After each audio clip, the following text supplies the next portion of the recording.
Introduzco la reunión, Marisa. Sí, claro. Bueno, pues un placer presentar hoy a Itzaro. Eh, no sé muy bien cómo presentarte porque no te conozco apenas. La verdad es que fue un poco... Vi que hacías un taller en España y fue como un impulso de apuntarme. Mira, si voy más allá, aunque no suene muy bien, fue como un acto de perdón, porque yo había sentido en algún momento un juicio sobre ti porque eres muy joven. Entonces digo, mira, la mejor manera de que deje de juzgar eso es conocerle personalmente y si le puedo invitar aquí, pues también. Digo, porque ya está bien un poco de tanto juzgar. No, me atrevo a decirlo aquí delante de todos también porque me parece también una cosa un poco honesta poder decirla, ¿no? Sin ánimo de nada más que de deshacer una creencia que hay en mi mente, ¿no? Que al final es como entrar en una competencia con otra persona, que yo como soy más mayor tengo que saber más, o bueno, cosas del ego, ¿no? Que ahí entramos en competencia y en compararnos, porque si nos damos cuenta solo el ego compara, ¿no? Todo el pensamiento que nos viene de una comparación viene del ego. Y entonces para mí al final es como un placer tenerte aquí y como una parte en la que hay una guía de parte del espíritu de haber contactado contigo y que hayas aceptado esta reunión y gracias. Quedamos un Gracias, poco hermano. en, bueno, íbamos leyendo el capítulo 6 si quieres ir por ahí o si no hacer como preguntas, respuestas, lo que vaya surgiendo un poco. Yo planteé un poco la cosa te dije por el WhatsApp, contarnos un poco cómo te había llegado el curso a tu vida, cómo es tu práctica del perdón, pues por ahí un poco como quieres. Gracias. Muchísimas gracias, mi hermano. Gracias por el cariño y por la invitación. Y sí, estoy aquí abierto para las preguntas que quieran o si quieren que lea alguna sección en las que ustedes van o lo que se dé aquí, yo estoy muy abierto. Si quieren les cuento cómo empecé con un curso de milagros, lo puedo hacer breve. Yo estudiaba no dualidad antes de un curso de milagros, aunque quizás ocupaba poco ese término, pero sí era no dualidad. Y yo comencé como en esta misma fecha más o menos, entre julio y agosto del 2018, comencé con el audiolibro de Las vidas en que Jesús y Buda se conocieron, de Gary Renard. Esa fue mi iniciación definitiva con un curso de milagros, porque de antes ya yo lo hojeaba un poquitito en el sentido de que me aparecían citas en libros de autoayuda, ya sabía que estaba el libro, pero no lo conocía en profundidad. Había leído algunas citas solamente. Pero ya en el 2018 me quedé solo con el curso, porque mi manera de practicar era muy similar a la del curso. Yo llevaba una disciplina interna que le llamaba el no juicio y el no deseo, o también era la no resistencia y el no deseo. Y mi práctica era mirar todos mis pensamientos de ataque, que yo los veía como juicios o como resistencias, mirarlos y abandonarlos, y también mirar todos mis pensamientos de deseo y abandonarlos. Es decir, no consentirlos, no justificarlos, ni tampoco condenarme por ellos. También comprendía que era solo una disciplina en la mente, que no tenía que ver con que yo no pudiese poner límites en el mundo de las formas o que yo no pudiese ocupar algo del mundo de las formas. Era abandonar, es como lo que habla el curso de mirar ídolos de odio especial y de amor especial. Eso yo hacía en mi mente, pero con otras palabras. Esa era mi práctica y mi disciplina diaria 24/7. Y ya cuando comencé con el curso, lo que cambié podríamos decir que fue la terminología. Lo que me cambió fue el marco teórico, también para comenzar a enseñar desde ahí. Yo ya enseñaba espiritualidad antes del curso. Era terapeuta y hacía mis charlas o clases, y cambié a simplemente quedar con los términos del curso. Y de ahí en adelante solo profundicé en el material del curso, porque ya había buscado mucho por otras partes. el budismo, un poco del cristianismo, del Hare Krishna, de todas las disciplinas investigué, estudié, profundicé, rescaté lo más no dualista que me podía ofrecer cada una. Al final descarté todas casi por completo del budismo, puede que me quedé con un poquitito, pero ya cuando llegué al curso ya no me había quedado con nada excepto con lo de que comenté que era el no juicio y el no deseo. Y me quedé solo con el curso, fue como el punto de no retorno. Toqué el curso y dije, bueno, no hay algo que sea un camino más directo que un curso de milagros. Hasta ahí yo no conocía tampoco mucho de el Advaita Vedanta. Después ojeé un poco porque vi que muchos alumnos del curso también estudiaban el Advaita Vedanta. Y al menos vi que lo que enseñaban los maestros actuales de Advaita, como pasa mucho también con el curso, lo mezclaban un poco con dualidad. Entonces no me resonaba del todo. Pero también vi que la enseñanza original del Advaita era pura no dualidad, y hay quienes sí la enseñan muy bien, tal como del curso. Hay quienes tienen confusiones todavía y quienes lo entienden mejor, y es por una cosa de grados y de tiempo. Al principio todos lo enseñamos mal y al final todos lo enseñaremos bien, y al final no importa cómo lo enseñamos con palabras, lo que importa es cómo enseñarlo con el ejemplo de paz y de amor interna. Pero sí me quedé desde el 2018 en adelante hasta ahora solo con un curso de milagros, tanto estudiándolo como enseñándolo, digamos, en el nivel de la forma, porque yo doy clases y hago talleres con respecto a eso. Aunque cuando el curso habla de enseñar, habla de solo de la mente, del contenido. Porque alguien puede enseñar el curso sin jamás pronunciar una palabra referente a él. Enseñarlo en realidad es con la práctica de perdón en el interior, en el contenido. Bueno, eso fue muy brevemente como empecé con un curso de milagros. Y no sé si se les da que haga lectura de alguna sección o quieren hacer algunas preguntas. A mí me llega, como has empezado hablando de Gary Renard, para mí también fue bastante significativo leer a Gary Renard. ¿Cómo has integrado tú lo que él habla sobre la reencarnación dentro de la enseñanza del curso? Tal como se habla en el manual para el maestro. En el manual dice que realmente la reencarnación no es real porque en sí la encarnación no es real. Es decir, mis vidas anteriores son tan falsas como esta vida actual. Tal como hablar de la semana pasada o el año pasado fue tan ilusorio como este año actual o esta semana actual. Es todo la misma ilusión. Y las que pudieran haber en un supuesto futuro es todo el mismo sueño. Ahora, uno puede abordar ámbitos del mundo y de la linealidad del tiempo por una practicidad dinámica de enseñanza. Eso es todo. Tal como Jesús habla de acontecimientos que pasaron hace 2000 años atrás en el curso, en especial en el capítulo 3 y en el capítulo 6, no porque realmente ocurrieron, sino porque pueden servir como un salón de clases para sacar una enseñanza de perdón. Así que la reencarnación no es real, pero el problema no está en hablar de ella, sino en creer que fue real. Porque alguien sí puede hablar, por ejemplo, de lo que ocurrió hace un mes atrás, y puede hablar de ello y practicar el perdón con ello. No hay ningún problema con hablar de un pasado, no importa si el pasado es con respecto a lo que llamamos esta vida presente o a una vida pasada.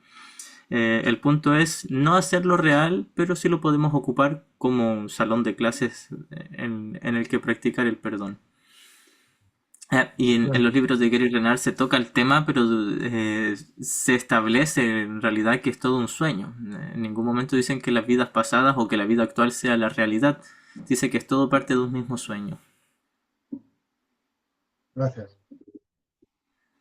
Gracias también. Bueno, no sean tímidos, pregunten cuando quieren. Yo voy a preguntar porque lo tengo acá y quiero preguntar. ¿Qué es lo que te gustó o lo que vos viste que te atrapó de un curso de milagros? A diferencia de lo demás que ya conocés y que venimos, digamos, transitando y practicando. ¿Qué fue lo que hizo que dijeras, este es mi camino? Sí, lo que me hizo quedarme solo con el curso fue que en ningún momento espiritualiza la forma. Porque la gran mayoría de todos los demás caminos espirituales, entre comillas, como que te dicen que sí, hay algo más allá del cuerpo, pero de alguna forma, o evidente o sutil, le dan cierto valor o significado al cuerpo o al mundo de las formas, cosa que el curso no hace en absoluto. Ahora, no hay ningún pecado en creer que el cuerpo sea significativo, que el mundo sea real, siquiera. El asunto es que no nos lleva a la paz. Es imposible creer que algo en el nivel de la forma sea la realidad y al mismo tiempo sentir paz. Pero una cosa de una secuencia lógica. Si tú crees que el mundo es real, crees que te separaste de Dios, crees que eres horriblemente pecador, culpable y vas a tener un miedo profundo a que Él te castigue y vas a ocupar todo un mundo del espacio y del tiempo, de la multiplicidad para huir de un supuesto castigo. Y eso está muy enterrado quizás en el inconsciente, pero sale a la luz todo el tiempo. Y una vez que tú ves eso, te fijas todo el tiempo. Todo el tiempo estoy intentando huir de un supuesto castigo, intentando condenar al mundo o intentando buscar algún ídolo que llene un supuesto vacío en mi interior. Y al final nada de eso funciona. Lo que hace el curso es no darte falsas expectativas con respecto a que puedas conseguir felicidad aquí, porque nunca la vas a conseguir, al menos no en el nivel de la forma. Sí en el nivel del contenido de la mente, que aunque por ahora sigue estando dormida, puede tener sueños felices, que son los sueños de perdón.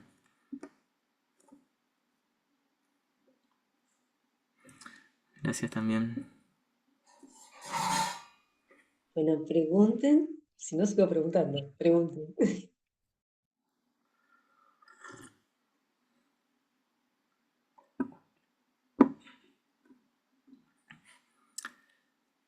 Sí, estoy abierto a que si alguien tiene también alguna duda con respecto a cualquier línea de todo el material del curso, quiere plantearla aquí, lo podemos ver también.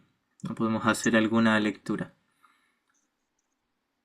En el chat pone Nicolás, lo que me gusta de los libros de Gary es que no hace concesiones, al igual que Kenneth. Así es, sí. De hecho, también esa fue mi gran base para estudiar el curso, fue Kenneth Wapnick. Como precisamente en el libro Las vidas en que Jesús y Buda se conocieron, ahí mencionan a Ken Wapnick y ahí los maestros de Gary, Arten y Pursa, dicen que alguien que realmente quiera entender el curso tal como es, tiene que estudiar a Ken Wapnick. Entonces ahí también yo empecé a estudiarlo junto con los libros de Gary. Y claro, si uno toma cualquier libro o cualquier charla de Ken Wapnick, te das cuenta que lo enseña perfectamente, lo entendió perfectamente.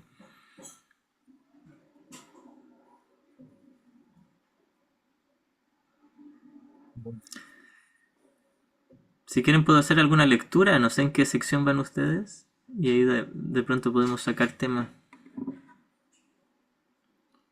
Yo hacía unos días que no venía, pero estaba viendo aquí el mensaje de la crucifixión y iremos adelantados, ¿no, Marita?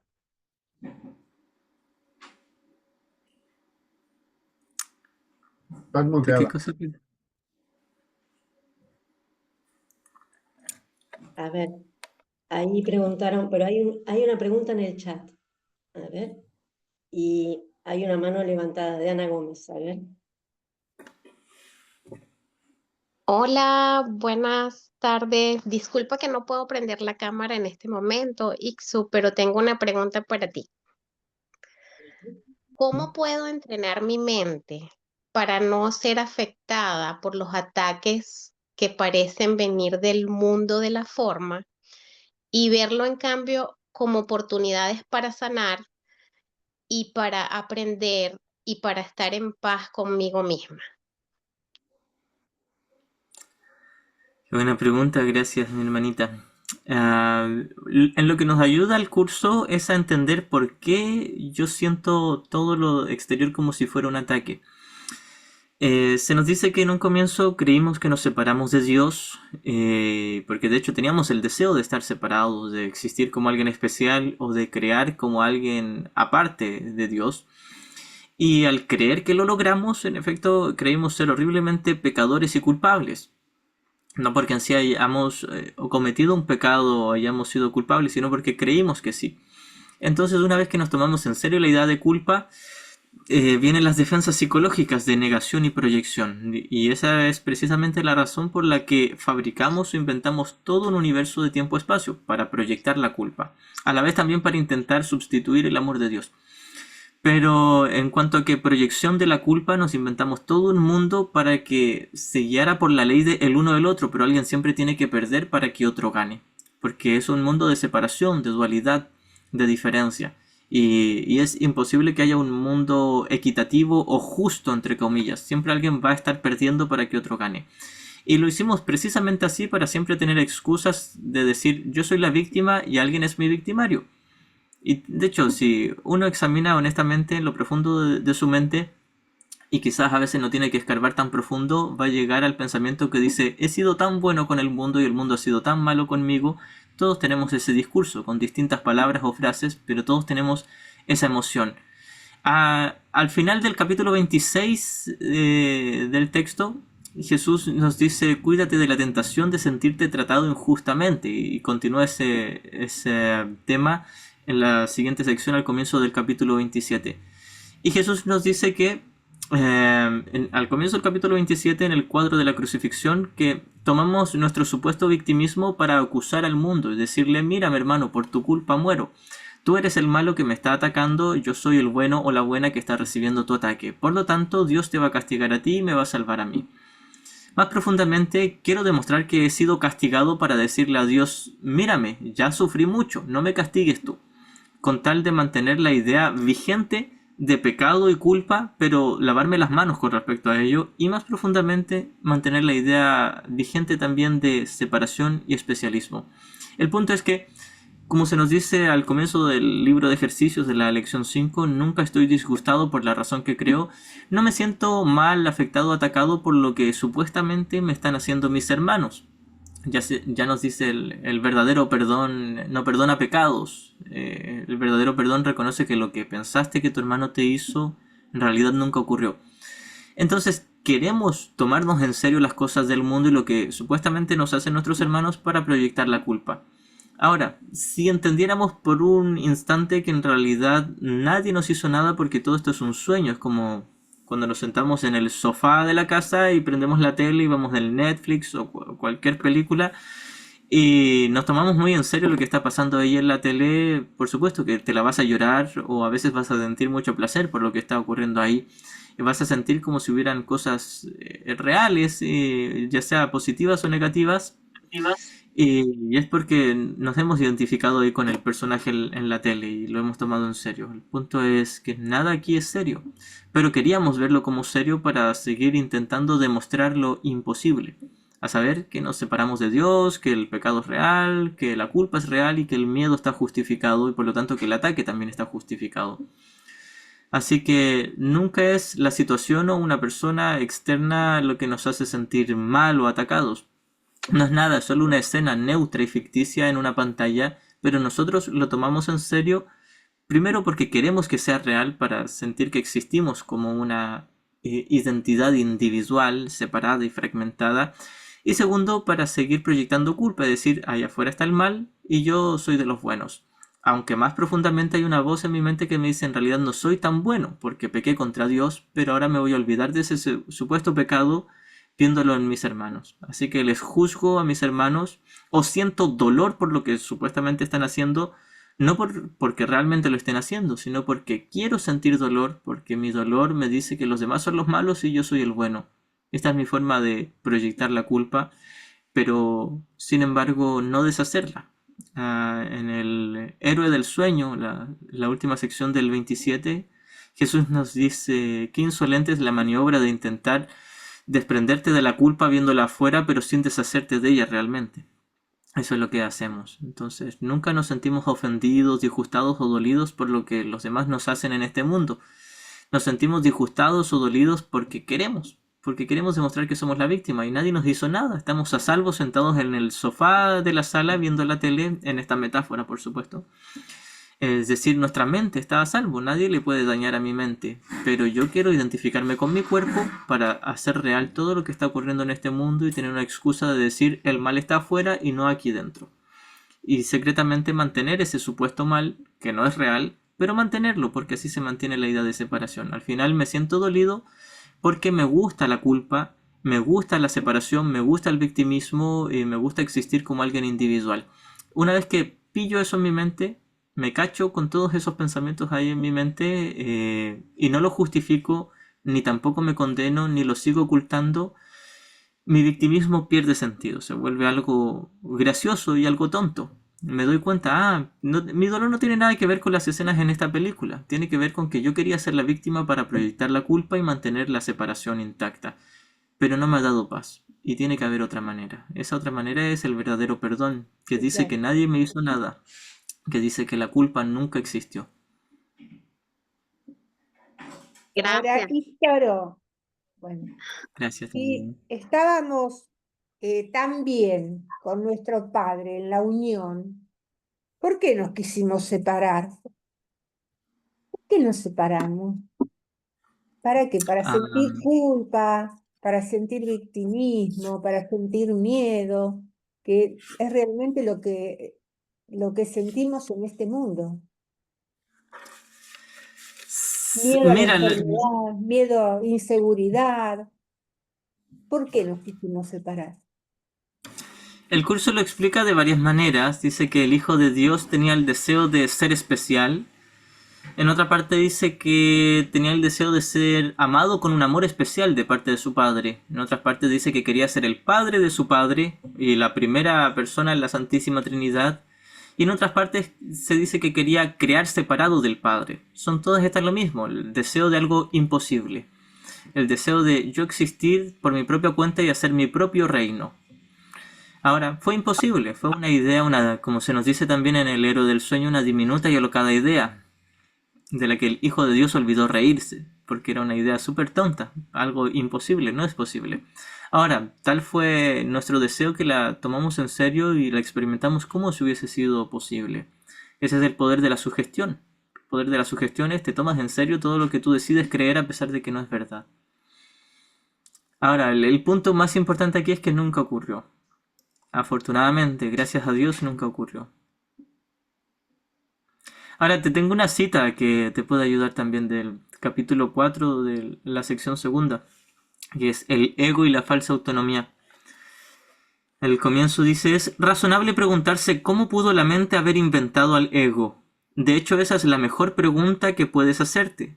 Sin embargo, no tiene objeto dar una respuesta en función del pasado, porque el pasado no importa, y la historia no existiría si los mismos errores no siguieran repitiéndose en el presente. Es decir, es como si Jesús nos dijera, no importa la razón por la que hace miles y miles de millones de años quisiste separarte, el punto es por qué hoy sigues queriendo eso en lugar de despertar en el amor de Dios. Es decir, ahora en el presente puedes volver a elegir y la pregunta perderá sentido porque te darás cuenta que en realidad nunca te fuiste. Gracias, Íxaro. Muy Gracias claro. también. Gracias. Hay Amén. muchas preguntas en el chat. Yo te las leo todas y vos ves cómo las vas respondiendo porque muchas coinciden. Bueno, o digamos que quizás se pueden agrupar en una respuesta.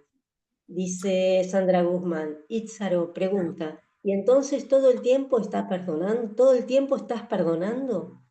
¿Esto es lo que crees que es bueno y lo que te incomoda? ¿Cómo lo haces? En noviembre sale el quinto libro en español de Gary. Dice, entender metafísica hace que entendamos más el curso. Si quieres vamos de a Bueno, una para que no se me olviden las anteriores. dale, hasta a ver. Bien, con la primera, sobre si es que estoy perdonando todo el tiempo o todo el día. En parte sí, en parte no. Podríamos decir que para hablar de un perdón realmente realizado tiene que haber un instante santo y una perfecta paz, que no es mi experiencia durante todo el día.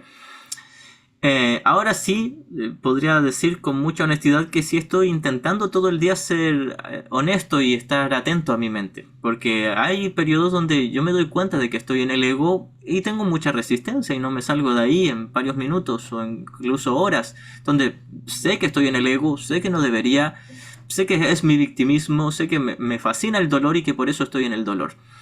Por fuera no se me nota mucho, porque siempre mantengo una conducta bastante buena, pero por dentro yo lo noto y me doy cuenta de que las cosas me duelen y me hago la víctima, o a veces me quiero sentir muy culpable, alguien me dice algo y yo me siento, uy, que la embarré, que hice algo terrible por dentro, y me doy cuenta que estoy en mi ego y que no está justificado, y me puede durar media hora la sensación de culpa sabiendo que no está justificada porque nunca existió la separación. Y hago mi trabajo de perdón lo mejor que puedo. Al rato sí llega el alivio, por supuesto, porque lo suelto al darme cuenta de cuán atractivo era para mí. Y ese es mi trabajo.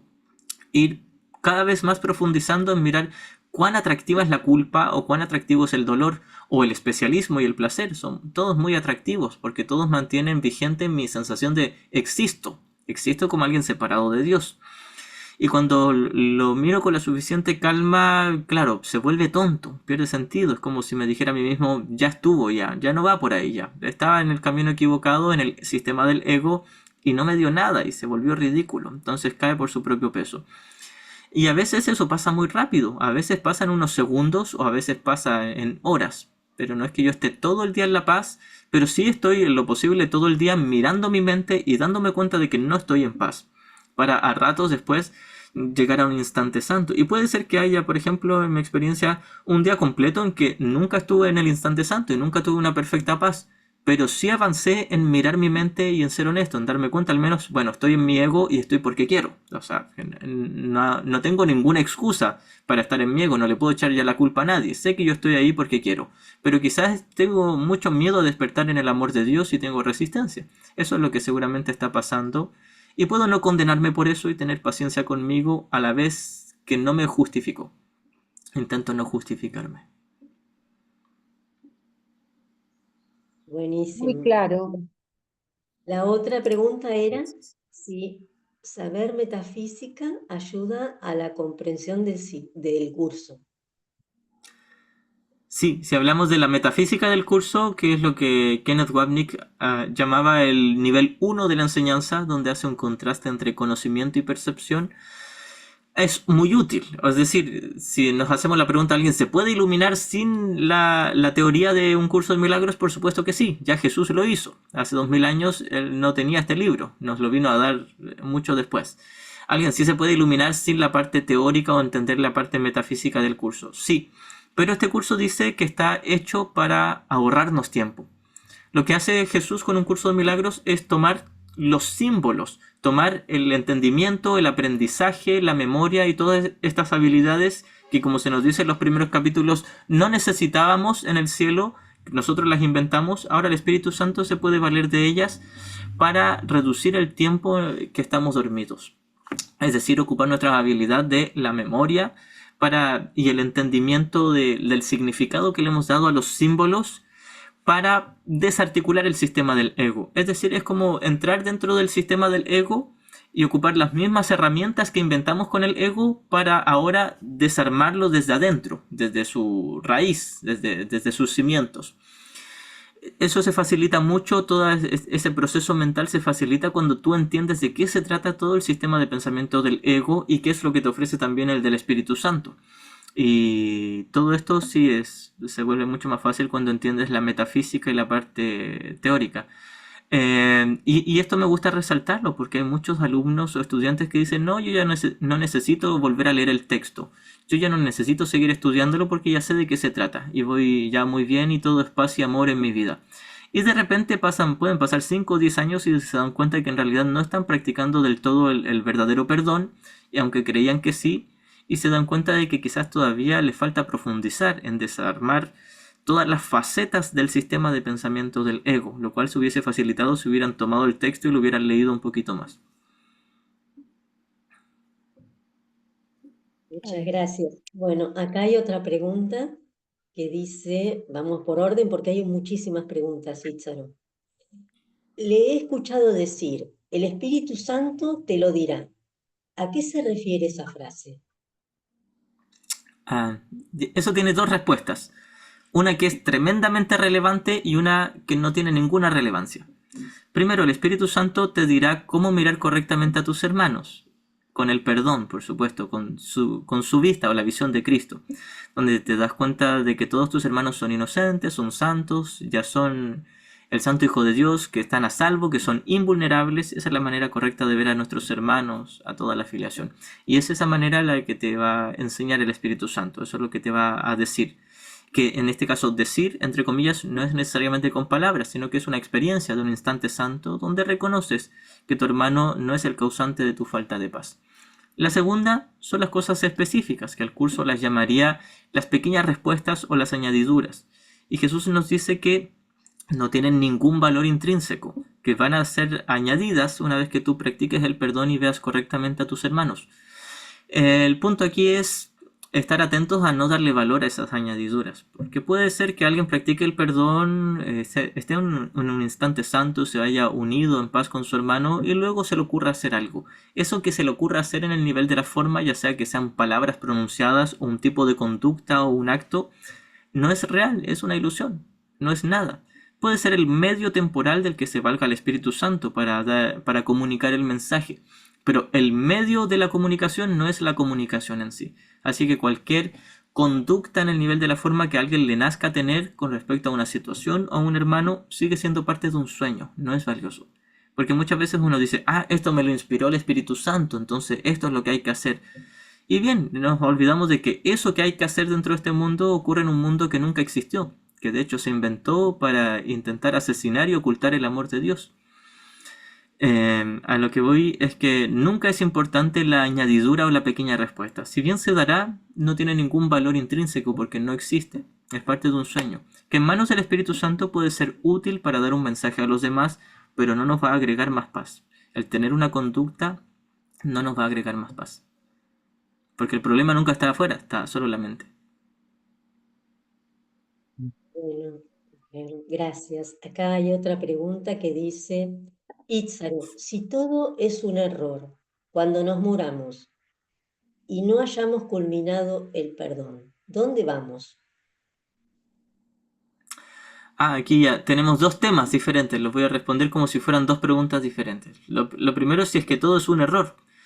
Debemos recordar que hay un solo error que es elegir al ego en la mente, es decir, la falta de paz.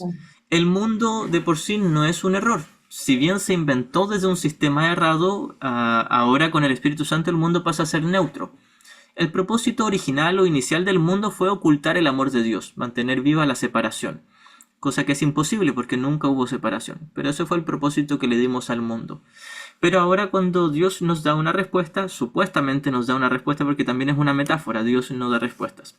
Pero en términos del curso nos da esta respuesta de la expiación, la corrección, el Espíritu Santo. El mundo de las formas pasa a ser neutro, donde nada de lo que yo haga como cuerpo es ni bueno ni malo, es neutro. Creo que es la lección 294 que dice que mi cuerpo es algo completamente neutro y todo lo que haga con mi cuerpo también es totalmente neutro, y todo lo que pasa en el mundo de la materia, de la forma, del tiempo-espacio, el mundo de la multiplicidad es neutro. No hay algo que sea bueno o malo, errado o correcto. Lo único errado es elegir al ego en la mente, lo único correcto es elegir al Espíritu Santo en la mente. Entonces, hablando del contenido, cada vez que yo estoy en falta de paz, es un error, independiente de la conducta que tenga o de lo que esté pasando en la pantalla en el mundo de las formas. Primero para aclarar eso, que hay un solo error, que por mucho que lo repitamos a cada minuto, sigue siendo el mismo, elegir al ego.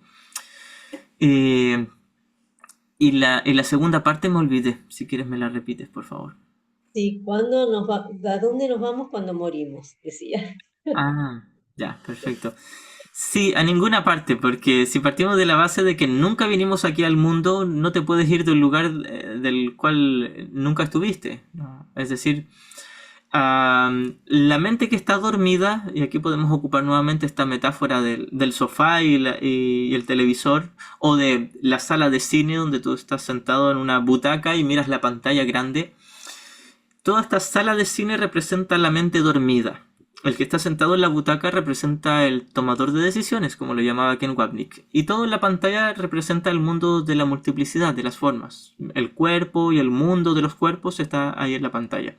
Entonces, cuando una figurita allá en la pantalla de la película parece fallecer, es decir, se desploma y deja de respirar y de latir, y uno se hace la pregunta, ¿a dónde me fui? No me fui a ninguna parte porque yo estoy sentado en la butaca mirando la pantalla. Entonces nunca fui un cuerpo. De hecho, creo que esa es la línea que más se repite a lo largo de todo el material. No soy un cuerpo. No soy un cuerpo, por lo tanto no soy la figurita que cae desplomada o que deja de respirar ahí en la pantalla. No me he ido a ninguna parte. Si hablamos de la mente con minúscula, que es la mente que está sentada en la butaca, el tomador de decisiones, mientras no deshaga el ego va a seguir sentada ahí en la butaca. Y quizás se siga identificando con otra figurita diferente en la pantalla, lo que llamaríamos la reencarnación, pero todo ahí en la pantalla es falso. Todo es una ilusión. Puedo tener 1000 cuerpos distintos, pero todos son una mentira. Pero si no deshago el problema desde la butaca, desde el contenido de la mente, voy a seguir soñando ahí en la pantalla. Y puede que alguien experimente cuando fallece físicamente lo que llamaríamos el espacio entre vidas, que sigue siendo una ilusión. Que ahora aparentemente no está en un cuerpo físico, pero está en lo que llamaríamos un cuerpo etérico, energético, astral, psicológico, un alma, como queramos, sigue siendo una ilusión de entidad individual, solo que ya no es tan densa o tangible, pero sigue siendo la misma ilusión. Y después parece como si se metiera en la barriguita de una mamá y nace como un nuevo bebé, pero es todo el mismo sueño. Sueñas que mueres, que naces, que mueres, que naces, y es todo un mismo sueño. Nunca te adentraste en la pantalla y nunca pudiste salir de la pantalla. Entonces, cuando te mueres, no te vas a ninguna parte, porque la figurita en la pantalla se murió, pero tu mente todo el tiempo estuvo viva y vigente sentada en la butaca.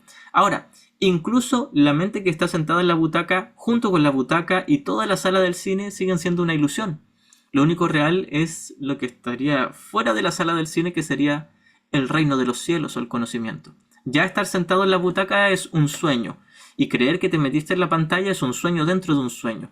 Es la segunda parte del sueño. Jesús suele hablar de esto en muchas secciones. La segunda del capítulo 18, la base del sueño, habla de estos dos niveles del sueño.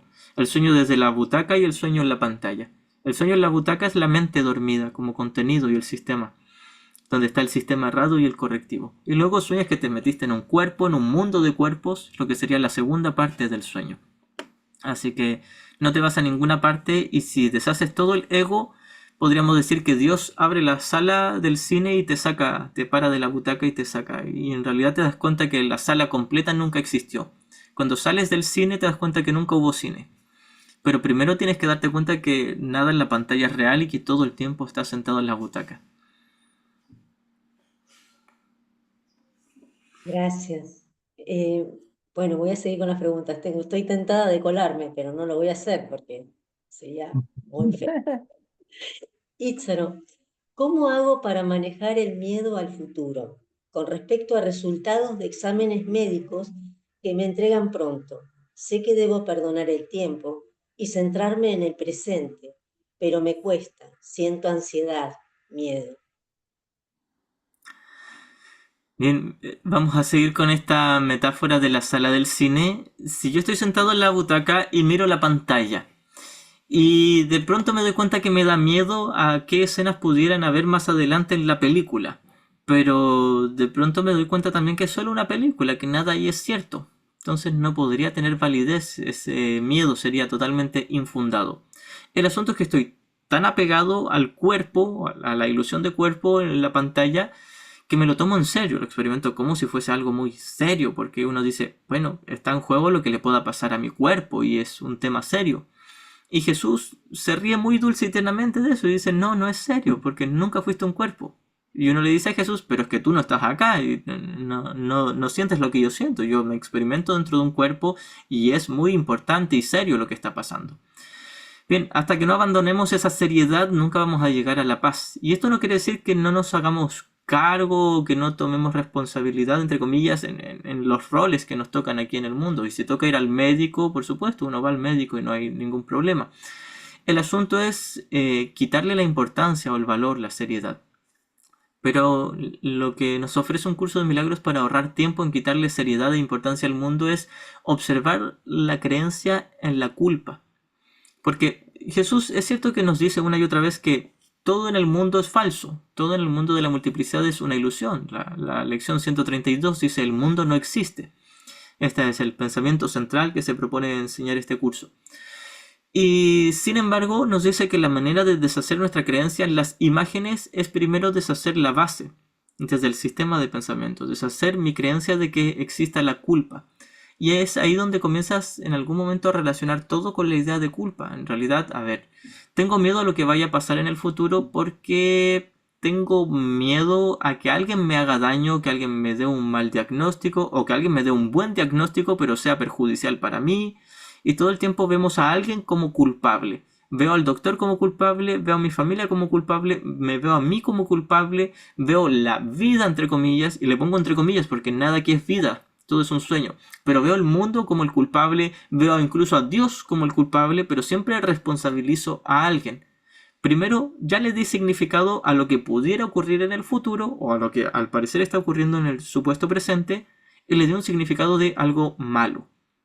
Y luego, no solo le doy significado de algo malo, sino que responsabilizo a alguien. Alguien lo hizo, incluso si fui yo mismo. De hecho, a mi ego le importa poco si acuso a mi hermano o me acuso a mí. Con que alguien sea el culpable, el ego queda satisfecho. Ahora hablamos del ego en tercera persona, pero en realidad soy yo eligiendo al ego y la idea de culpa. Entonces, aquí es donde podemos sacar de todo una oportunidad para perdonar, en cuanto que te das cuenta que estás viendo el diagnóstico, el médico, el hospital, tu cuerpo y todo como una fuente de miedo, y eso es porque estás proyectando tu creencia de ser culpable. Jesús nos dice: la mente que está libre de culpa no puede sufrir, o parafraseando, la mente que está libre de culpa no puede sentir miedo. Siento miedo porque más profundamente yo creo ser una figura temible, yo creo ser el asesino de Dios.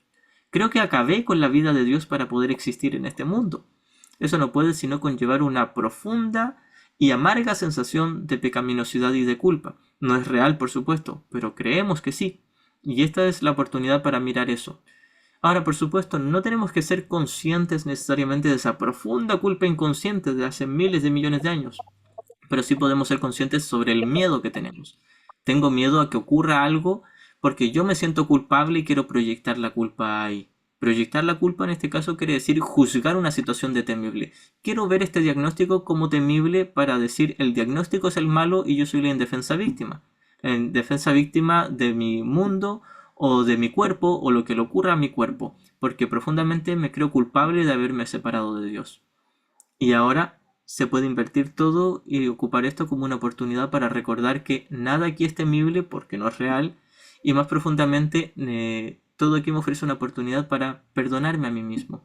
Ahora que veo el futuro, entre comillas, como algo malo, temible o algo negativo, lo puedo ver como un salón de clases que me ofrece una oportunidad para abandonar ese pensamiento de juicio, porque el miedo es un ataque. Abandono ese pensamiento de ataque y abandono junto con ello mi sensación de culpa, y vuelve la inocencia, y la inocencia, según un curso de milagros, es invulnerabilidad, es salvedad. Si deshago mi culpa inconsciente, sé que no puedo ser dañado. Quizás el cuerpo sí, pero yo no, y no soy un cuerpo. Así que todo lo podemos relacionar como una oportunidad de deshacer la culpa inconsciente. Jesús nos dice en el primer capítulo: el amor perfecto expulsa el miedo. El amor perfecto en este caso es la práctica del perdón, que lo pone amor con A minúscula porque no es el amor del cielo, la realidad del conocimiento, pero es el amor de la mente correcta, del perdón.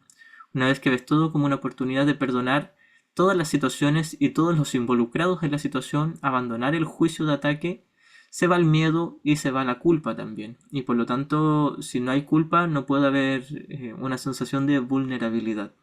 Y comienzas a recordar que todo esto es un sueño. Ahora se necesita determinación, voluntad y práctica. Cosas que no son difíciles, pero les tenemos miedo. Tenemos resistencia. Y algo importante aquí es: no vamos solos.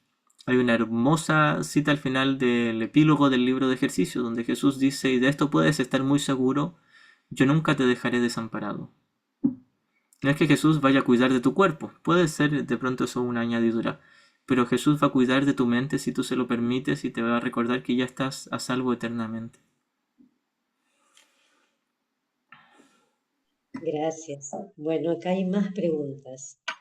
Pregunta: me doy cuenta que quiero perdonar para tener las añadiduras. ¿Cómo salgo de ahí? Gracias. La manera de salir de ahí es ser muy honesto con respecto a qué me han dado las añadiduras.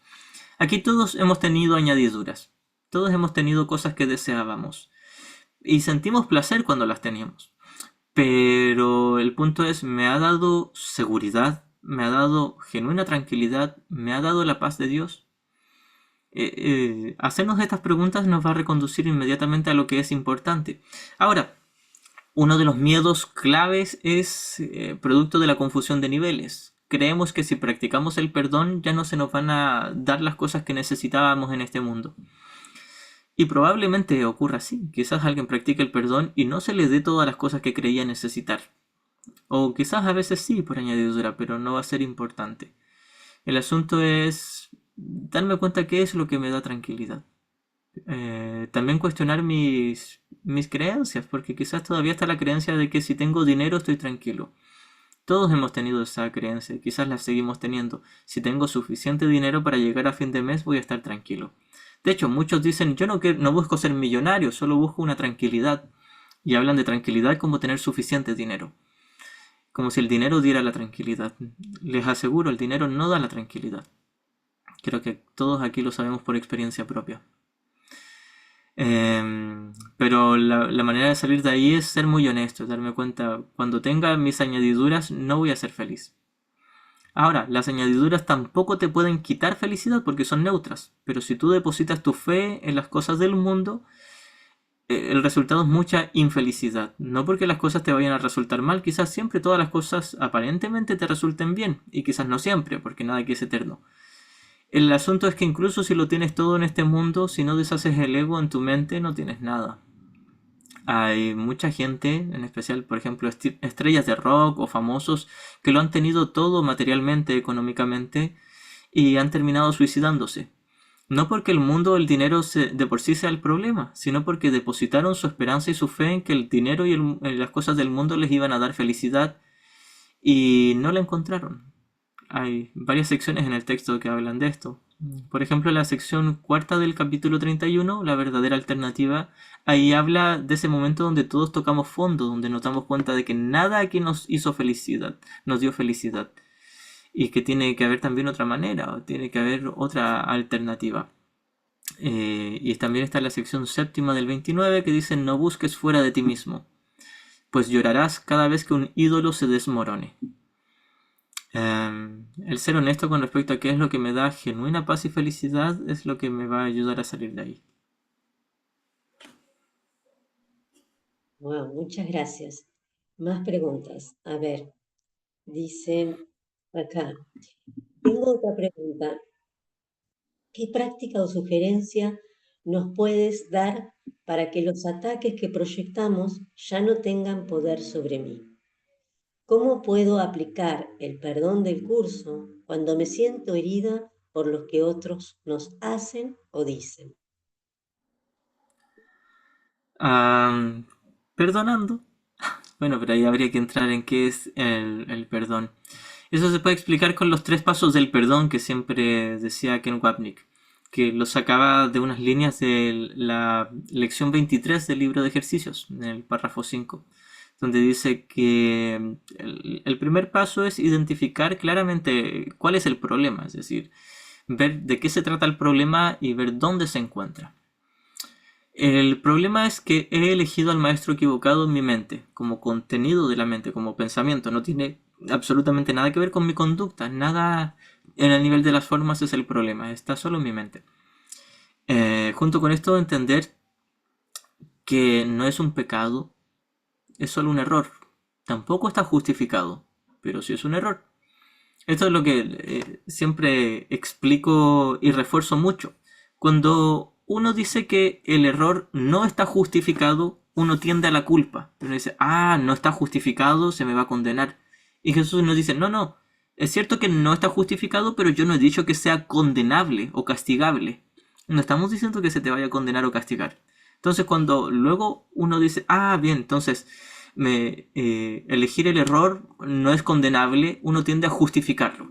Entonces Jesús nos mantiene todo el tiempo en una línea recta donde ni te justificas ni te condenas, porque nosotros somos muy tentados a pasar de uno al otro como un ping pong, o me justifico o me condeno, me justifico, me condeno, y no salimos de esas dos alternativas.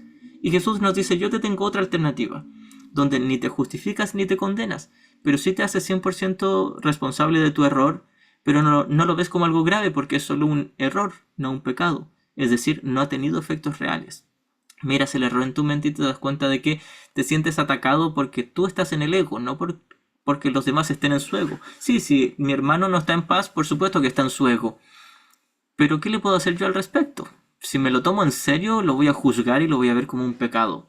Pero mi hermano en realidad, si no está en paz, si es que está en su ego, está pidiendo amor. Esta es la manera benévola en que ve el Espíritu Santo todos los errores de nuestros hermanos. Nos dice, tu hermano está pidiendo amor. No porque lo haga conscientemente, sino porque en algún nivel de su mente cree que le falta la paz y el amor de Dios y tiene necesidad de ello. Por supuesto, una necesidad ilusoria, porque no nos puede realmente faltar el amor de Dios. Pero tu hermano en algún nivel de su mente cree que le falta y tiene una necesidad de la conciencia de la paz o del amor de Dios. Y quizás muy a lo profundo se siente culpable y quiere proyectar culpa en ti y te ataca. Y tú que le juzgas por eso estás haciendo exactamente lo mismo. Podrías poner un alto al fuego, dar un paso atrás y reconocer, mi hermano me está pidiendo amor, podría darle ese amor y así contestar también mi propia petición de amor.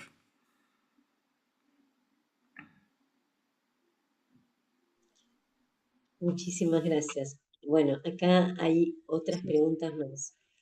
De Maricel, que dice, Ítzaro, es la primera vez que te escucho. Te agradezco mucho que estés aquí con nosotros. Tengo que retirarme de la reunión, pero quería hacerte 2 preguntas. Igual después escuchan la grabación. ¿Qué te siguió motivando a seguir el curso? ¿Y cuáles son tus lecciones que más te llegó para tu práctica? Gracias, nos vemos pronto. Gracias. Lo que me motivó a seguir con el curso es la falta de una completa paz.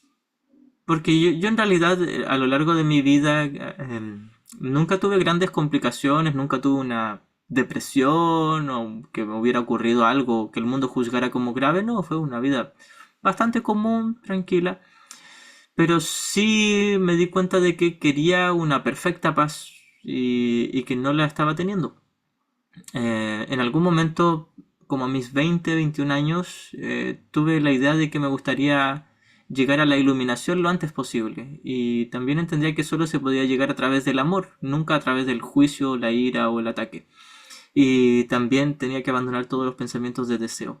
Eso fue lo que me encaminó hacia un camino espiritual. Después ya cuando llegué al curso, ya mi manera de pensar era muy similar a la del curso, cambió muy poquito. Solo podríamos decir que se perfeccionó un poco más y se reforzó.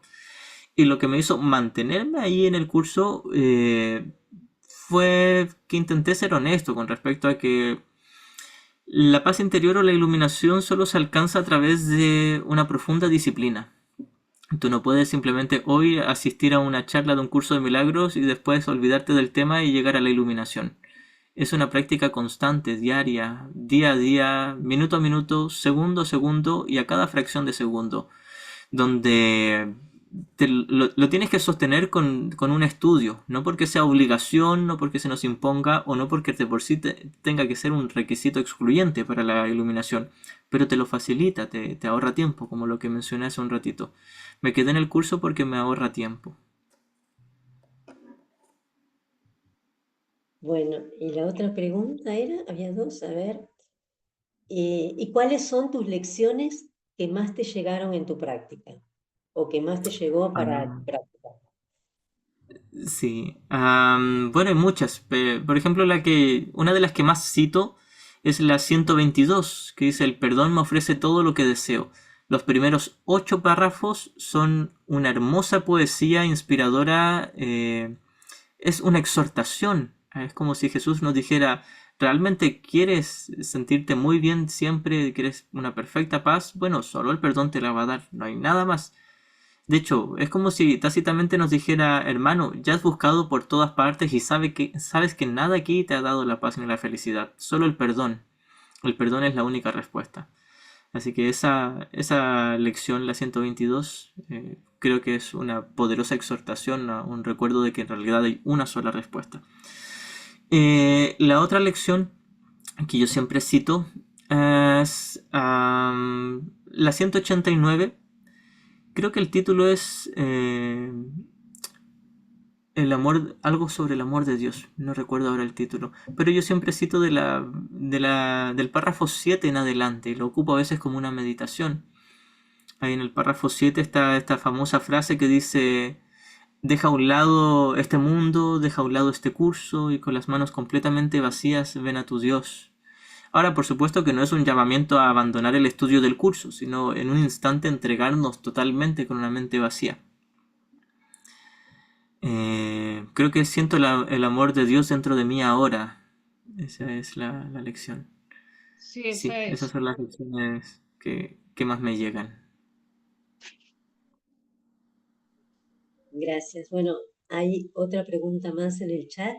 Dice, ¿conoces la vía del corazón? ¿Qué opinas de ese libro? Mira, sabes que justo me han estado preguntando harto sobre eso. Yo tengo un grupo grande de WhatsApp de preguntas y respuestas. Hay como casi 680 personas ahí. Y hace poquito me hicieron una pregunta, o qué me parecía a mí todo el material de la vía de la maestría. Entre esos está el librito de la vía del corazón. Yo hace un tiempo atrás le eché un vistazo, me lo escuché todo por audio. Hace poquito lo volví a repasar un poquitito para tener un punto de opinión. Mi opinión es que es un material muy respetable, que tiene harto bueno que ofrecer. Si bien no está a la altura de la pura no dualidad de un curso de milagros, puede servir para muchos como una introducción a lo que sería la no dualidad. Porque tiene mensajes bellos, tiene algunos mensajes que son exactamente iguales a un curso de milagros, pero no el 100%. De pronto, si uno tiene, y con el estudio de Ken Wapnick, uno va desarrollando como un ojo clínico para detectar cuándo hay dualidad y cuándo no. Entonces, con la práctica, uno se va a ir dando cuenta de que hay a veces enseñanzas que tienden a espiritualizar sutilmente el cuerpo o la forma. Por ejemplo, en la lección 1 de la vía del corazón, en las preguntas, hay una pregunta donde se le hace supuestamente a Jesús, donde hablan de la sexualidad. ¿Qué piensa él? Y él parte como bromeando, diciendo que todos van a ser castigados por la sexualidad, pero después, por supuesto, dice, no, es una broma, la sexualidad es neutra. Y en eso sí coincide con un curso de milagros. Pero luego dice que la sexualidad se puede volver sagrada si se deja en manos del Espíritu Santo. Si se toma como una metáfora, puede ser, pero no literalmente. La sexualidad y nada del cuerpo puede ser algo sagrado, porque lo sagrado quiere decir lo eterno. De hecho, Jesús en un curso de milagros nos dice, ese es el parámetro para saber si algo es real, si es que es eterno. Y si es que es sagrado, tiene que ser real. Entonces tiene que ser eterno. Y la sexualidad es parte del cuerpo, por lo tanto no es eterna. Hay otros puntos también donde habla, por ejemplo, de la supuesta abundancia en el mundo de las formas. Y dice que si tú no tienes una abundancia externa es porque hay algo mal en tu interior. No lo dice con estas palabras, pero ese es más o menos el tema. Pasa lo mismo con la enfermedad del cuerpo. Entonces son temas que se prestan a la dualidad, se prestan a creer que el problema pueda estar en el cuerpo, ya sea en la falta de una economía o la falta de salud física o en la sexualidad, etc. Si bien toca el tema en la vía del corazón de que son elementos neutros, a ratos le da cierta importancia o realidad, aunque sea un poquitito, cosa que el curso no hace. Ahora, eso para los estudiantes de la nueva era es tremendamente atractivo, porque yo relaciono la vía del corazón y toda la vía de la maestría con la nueva era. No es la pura no dualidad de un curso de milagros. La nueva era, y la mayoría de los que hoy estudiamos un curso de milagros hemos transitado la nueva era, sabemos, es muy atractiva. Es muy atractiva porque todos queremos como una misión de vida espiritual y queremos ser especiales, espiritualmente especiales, cosa que la nueva era te lo da. Entonces la vía del corazón te la da un poquito menos, porque se acerca bastante a la no dualidad, pero te la da, aunque sea una pequeña dosis. Es como le echa tiene una olla completa de no dualidad, pero le echa una cucharadita de dualidad y de especialismo, para decir, bueno, esto es todavía un poquitito dulcecito, todavía esto es como un dulce de leche muy rico que el que te va a atraer. Ahora, mi intención no es juzgar este material, porque como dije al principio, tiene bastante de bueno, tiene mucha de la práctica del perdón, es hermoso, pero no es exactamente igual al curso. El curso es radical y es puramente no dual. Si alguien quiere seguir la vía del corazón, le va a ayudar hasta que llegue a un curso de milagros.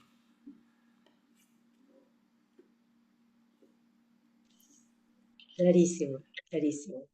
Bueno, otra pregunta en el chat que dice, en los periodos entre vidas, ¿también podemos seguir perdonando y tener avances? Sí, porque toda la línea de espacio-tiempo, independiente si experimentamos dentro de un cuerpo o fuera de un cuerpo, nunca estuvimos en un cuerpo. Entonces es la mente la que está soñando el mundo del cuerpo o el mundo de las entidades individuales.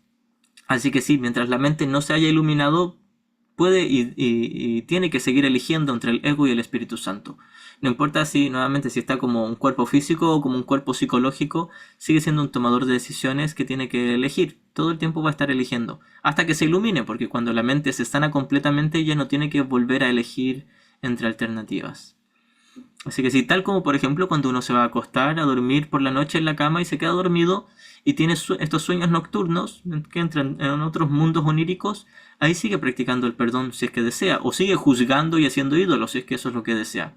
La mente sigue vigente y sigue eligiendo entre el ego y el Espíritu Santo, ya sea si está en estado de vigilia o en estado onírico por las noches, o está en el espacio entre vidas, o en una meditación, en un viaje astral, sea lo que sea.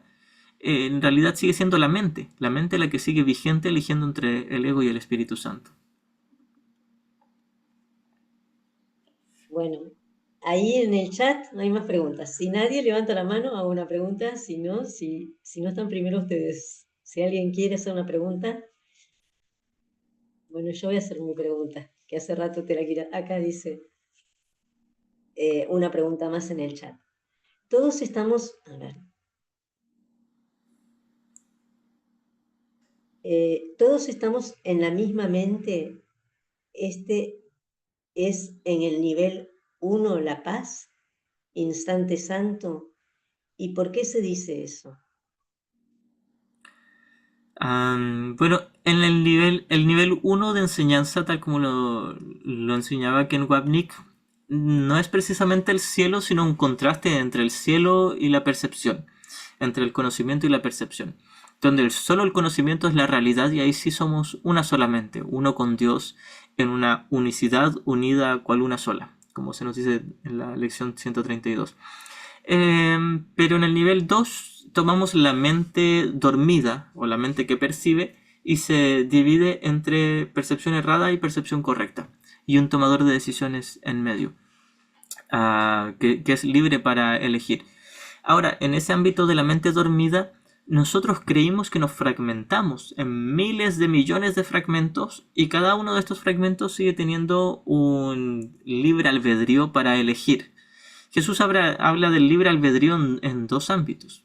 Cuando habla del libre albedrío en la realidad del cielo, habla de la voluntad de Dios para extender el amor, lo que llamaríamos crear o co-crear con Él. Pero cuando en el ámbito de la mente dormida, en la percepción, habla del libre albedrío, habla de la capacidad para elegir entre el ego y el Espíritu Santo. Cada uno de los supuestos fragmentos, porque no es real la mente fragmentada, es parte de una ilusión, pero cada uno de estos fragmentos sigue teniendo la libertad y la capacidad para elegir entre seguir dormida o comenzar a despertar independiente de lo que elijan los demás fragmentos. Es decir, por ejemplo, puede ser que mi hermano esté practicando el perdón y esté en el instante santo y en el milagro y yo esté en mi ego. Y por mucho que yo esté en mi ego, no voy a poder hacer que él esté en su ego si él no quiere. Y a eso es a lo que va también la sección sexta del 25, que es tu función especial, donde Jesús dice que tú tienes una función especial que solo tú la puedes cumplir y nadie más la puede hacer por ti. No habla de una función conductual, de que yo voy a hacer tal y tal labor y obra en este mundo. No, habla del perdón. Solo tú puedes practicar el perdón en tu mente. Así que en el nivel de la percepción, si bien toda la percepción es un sueño e incluso las mentes que perciben también son una ilusión, en este nivel cada quien tiene su libertad. Es como si tuviese su mente individual. Solo que cuando practica el perdón recuerda que en realidad todas las mentes son parte de él. Todavía no experimenta, podríamos decir, el conocimiento, la perfecta unicidad del cielo, Pero si tú estás en tu mente correcta, al menos distinguirás que todos están libres de pecado y que nadie realmente está separado de ti. Así que en el nivel 2 se experimenta una fragmentación y una supuesta individualidad, que es el punto de partida para comenzar a elegir recordar la unicidad. Pero en el cielo sí somos uno. Ken Wapnick lo explicaba de esta manera, decía, en la realidad del reino somos uno, en el sueño somos iguales. Aquí todavía no experimentamos la unicidad del conocimiento, pero sí podemos experimentar la igualdad. Cuando tú perdonas a tu hermano ya no te ves diferente de él. Tal vez todavía no experimentas la unicidad en la mente correcta. La mente correcta no es lo mismo que el conocimiento. Pero sí desde la mente correcta experimentas que tu hermano y tú son iguales en cuanto a que mentes tomadoras de decisiones, ambas libres de pecado. Por supuesto, no estamos hablando de una igualdad en el cuerpo, ningún cuerpo es igual a otro, pero las mentes sí son iguales y están en igualdad de condición y en igualdad de libertad. Así que en el ámbito de la percepción, cada quien tiene su propio libre albedrío para elegir, pero en el cielo, en la realidad, sí somos una solamente. Ahora, en un comienzo del sueño, sí éramos una solamente dormida, pero luego creímos fragmentarnos. Bueno, muchas gracias. Hay otra pregunta más. Dice, ¿conoces a Anouk? No sé si se pronuncia así. Anouk Sánchez. ¿Recomienda sus libros? No, creo que he escuchado ese nombre, pero no le conozco ni he visto su material, así que no tendría una opinión. Bueno, yo te voy a hacer mi pregunta y si alguien quiere, pone en el chat o levanta la mano. Estamos acá para... ¿Qué sería el sueño feliz? En este ejemplo que vos dijiste, sería estar en la butaca, tener conciencia que uno está en la butaca. Sería haber perdonado, ¿cómo definirías qué sería el mundo feliz? Sí, el mundo feliz o el sueño feliz es la práctica de perdón interna. Cuando yo practico el perdón con mi hermano es el sueño feliz. Ahora, hay dos contextos en los que se habla del sueño feliz. De hecho, tres contextos. El primero es cuando yo me doy cuenta de que soy yo el tomador de decisiones, lo cual el curso llama un milagro. El milagro es mirar tal como es el problema. La corrección de la confusión de niveles. La confusión de niveles te dice que el problema está en la pantalla y que tú eres la causa, que el efecto cae sobre ti. Ya distinguir que soy yo el tomador de decisiones, podríamos decir que es un milagro y es el sueño feliz. El segundo contexto es ir practicando el perdón con mis hermanos, unirme en instantes santos con ellos, eso es parte del sueño feliz. El tercer contexto sería ya la mente iluminada, o lo que el curso llama también el mundo real. El mundo real es el estado de una mente totalmente sanada, donde ya no vuelve al ego si bien todavía no despierta en el conocimiento. Es decir, es como el estado en el que estuvo Jesús antes de que se le dejara de ver. Eso era el mundo real, que también a veces Jesús lo llama como el sueño feliz. Aunque mayormente cuando habla del sueño feliz habla de el hecho de ocupar el mundo como un salón de clases para ir practicando el perdón o ir sanando las relaciones. Es como el término la relación santa. Hay dos contextos. A veces Jesús habla de la relación santa como una relación totalmente perdonada y habría que estar iluminado para llegar a eso. Y a veces habla de la relación santa como a un proceso, donde tú vas en camino practicando el perdón. Todavía te quedan capas de la cebolla por deshacer, pero lo vas haciendo. Asimismo, tal como de la relación santa, se habla del sueño feliz. Pero el punto más importante a aclarar con respecto al sueño feliz es que solo la mente, no tiene que ver absolutamente nada con la pantalla, no tiene que ver con el mundo de las formas. El sueño feliz no es que ahora gano más dinero, que todos me tratan bien y que ya mi cuerpo no se enferma y que se me dan bien las cosas. Eso no es el sueño feliz. Sabemos, hay muchas personas que tienen mucho dinero, que se les da todo bien en este mundo y no son felices. Entonces el sueño feliz es cuando yo perdono. Un muy buen ejemplo de un sueño feliz es Jesús en la cruz. Jesús cuando estaba en la cruz, luego de que se le latigó, se le torturó y lo habían clavado a la cruz, estaba en un sueño feliz. Por supuesto, no por lo que le estuviera ocurriendo externamente, sino porque él había decidido que le ocurriera internamente. Él lo había perdonado todo. veía la inocencia en sus hermanos, veía al Santo Cristo, al Santo Hijo de Dios. ¿Cómo no iba a ser un sueño feliz si podía reconocer que las figuras son un chiste tonto? Pero el contenido de cada uno de sus hermanos era la hermosura del amor de Dios. Muchas Ese es el gracias. sueño feliz. Muchas gracias. Muy claro, clarísimo. Hay más preguntas en el chat. Dice, después de 20 años siendo estudiantes de curso, tengo dudas de cómo ofrecerle al Espíritu Santo todo lo que me quita la paz. Bien. Ofrecer al Espíritu Santo es en realidad una metáfora. Es que, como sabemos, ya después de estudiar un tiempo el curso, no todo es literal, sino que es bastante metafórico y de hecho bastante poético. Jesús ocupa muchos recursos literarios, dado que a Helen le gustaba mucho la poesía, en especial las obras de Shakespeare, y Shakespeare era muy poético. Y Jesús se valía de los símbolos familiares para Helen, para entregarle el mensaje. Entonces es bastante poético y metafórico. Entregar las cosas al Espíritu Santo no tiene que ver con entregar una situación, sino con entregar el pensamiento de ataque o de idolatría que yo tengo a esa situación. Y entregarlo tiene que ver con darme cuenta de que sí lo estoy eligiendo, el por qué lo estoy eligiendo y el darme cuenta de que no me ha dado nada. Es decir, una vez que me doy cuenta de que el problema no está afuera, que no es la situación la que tengo que entregar, sino mi interpretación de la situación lo que tengo que entregar. Por ejemplo, tengo un hijo y mi hijo está enfermo. Y eso me tiene muy angustiado. Y digo, ¿qué puedo hacer por mi hijo? Entrego esta situación. Entregar la situación quiere decir darme cuenta de que en realidad yo no estoy ansioso o triste por lo que le está pasando a mi hijo, sino por la interpretación que le estoy dando a lo que supuestamente le está pasando a mi hijo, porque en realidad mi hijo no es un cuerpo, es el Cristo que ya está a salvo eternamente. Quizás en su mente esté todavía dormido y no lo haya reconocido, pero de que está a salvo lo está. Soy yo el que se está tomando muy en serio lo que le está ocurriendo al cuerpo de mi hijo y lo estoy confundiendo con mi hijo. A propósito, entre paréntesis, esto no quiere decir que no pueda ayudar y atender físicamente a mi hijo, y si necesita que lo lleve al médico, voy corriendo al médico, no hay ningún problema. El asunto es no tomármelo en serio en mi mente. Si yo me lo tomo en serio en mi mente e identifico a mi hijo con su cuerpo, voy a creer que está en peligro, lo voy a ver como vulnerable.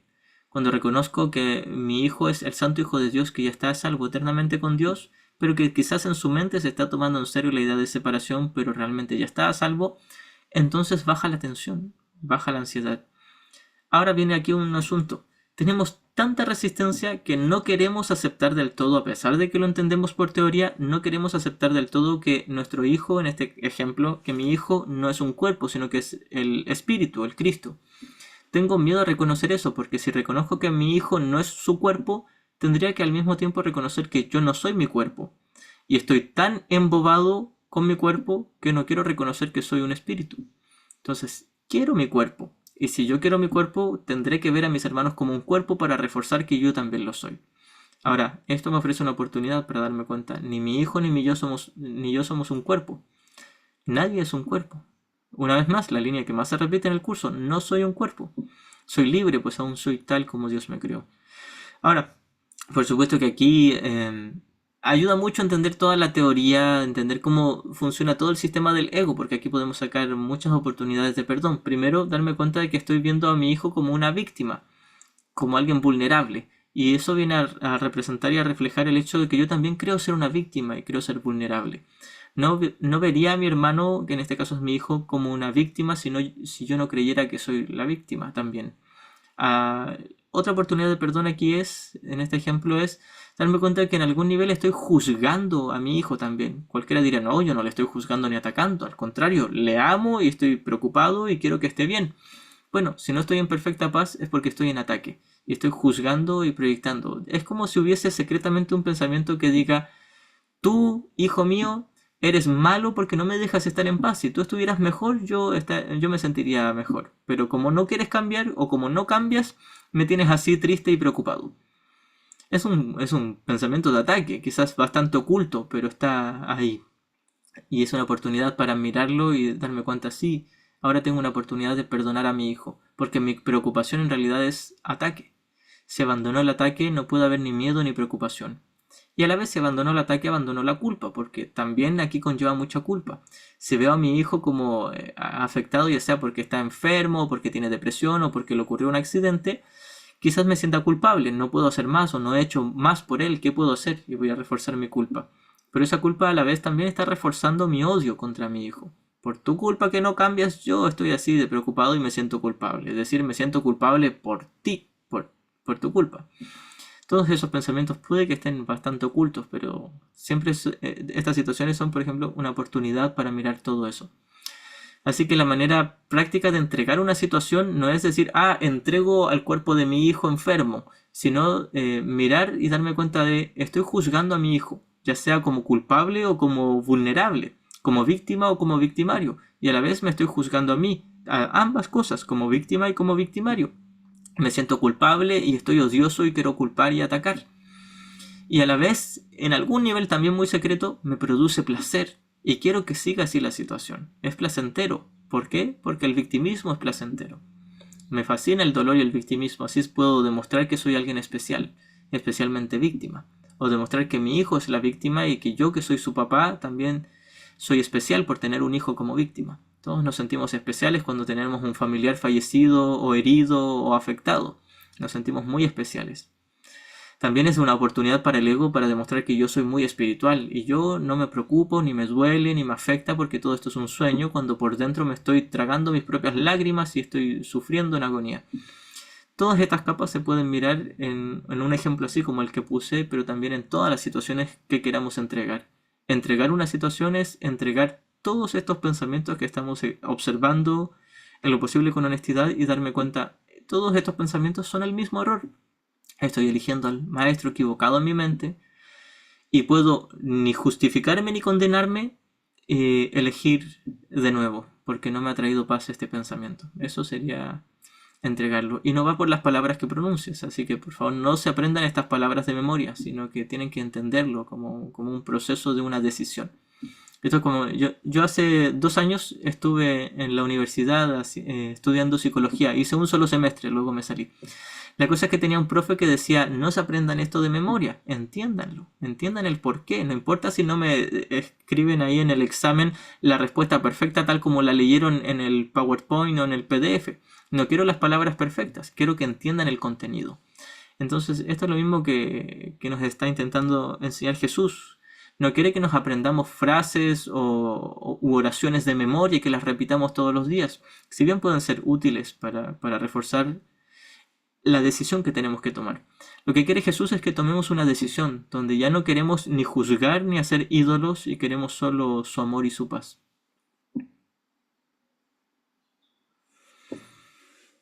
Muchísimas gracias, clarísimo. Qué lindo. Muchas Bueno, gracias. hay otro Ahora, mensaje. quería agregar algo cortito también. Dale, dale. Al explicar todo esto último, no estoy diciendo que no debamos ocupar palabras. De hecho, el curso tiene 500.000 de palabras. No estoy diciendo que no se puedan ocupar palabras. Solo estoy diciendo no aferrarse de las palabras como si ellas fueran la salvación. La pregunta 21 del manual habla de las palabras y dice que de por sí no cumplen ninguna función en el proceso de sanación de la mente, pero que por ahora no podemos prescindir de ellas, porque son símbolos útiles siempre y cuando no se hagan ídolos o no se vuelvan un dios con D minúscula. Así que por ahora, si alguien necesita ocupar una frase pronunciada o una cita del curso, que lo haga y le puede ser muy útil, pero que no crea que el solo hecho de pronunciarla va a deshacer su ego.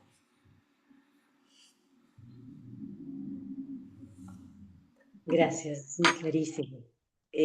Bueno, hay un mensaje en el chat. Paz, dice. Bendiciones, mis santos hermanos. Llueve aquí, en la selva, en este momento del sueño. En la casa no hay redes. Amor eterno, mi hermano Ítzaro. El santo perdón nos unifica hacia el despertar de este sueño de aparente separación. La mente sanará. Luego iluminaremos en el eterno descanso junto al Santo Padre en la verdad del cielo. Lindas palabras. Y después Natalia dice, bueno, 1000 gracias. Bueno, ¿alguien más tiene alguna pregunta? Sí, también.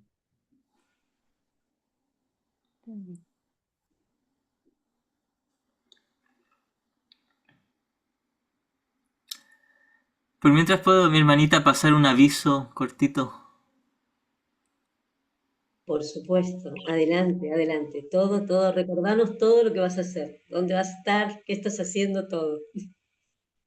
Muchas gracias. Sí, bueno, lo más próximo es un retiro de 3 días acá en Chile, en Santiago.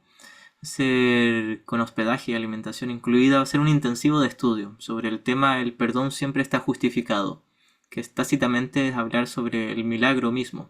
El milagro justifica el perdón. El evento va a ser 12, 13 y 14 de septiembre. Los que vengan desde fuera de Chile pueden llegar a hospedarse en la casa de retiro desde el jueves 11. Y también hoy me confirmaron que se podían quedar también hasta la mañana del lunes, los que necesiten después viajar para afuera de vuelta. El evento completo está en $190. Con todo incluido vamos a tener el intensivo de las charlas y una sesión de película y por ahí unas presentaciones musicales de parte de unos amigos músicos.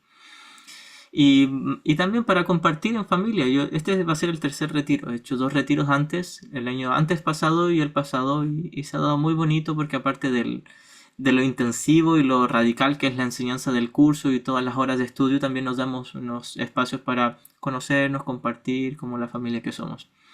Así que eso, están todos invitados a este retiro.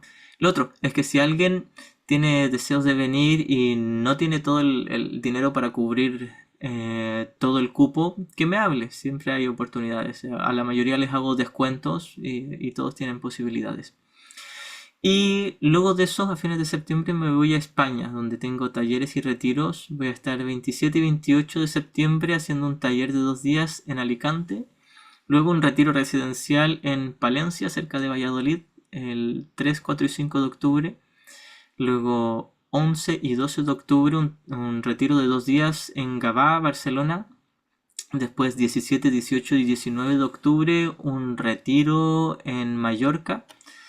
Y finalmente el 25 y 26 de octubre un taller de 2 días en Madrid.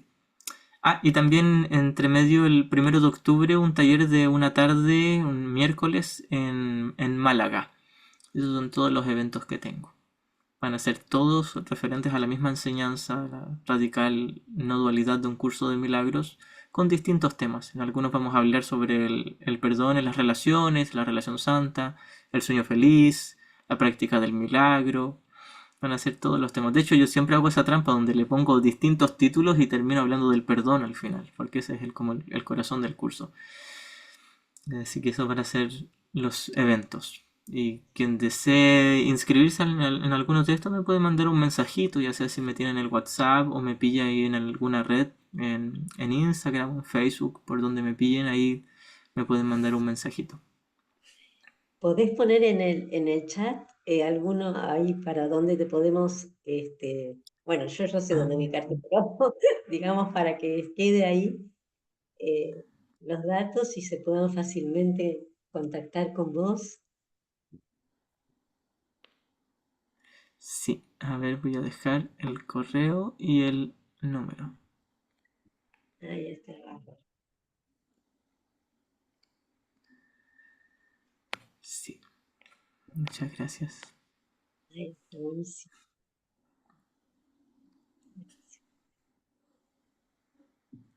Bueno, ¿alguien más tiene alguna pregunta para hacerle? Aprovechemos. O se nos va y se nos vaya. Si alguien más tiene algo para preguntar. Si alguien quiere que haga alguna lectura de un párrafo con el que tenga duda o alguna sección.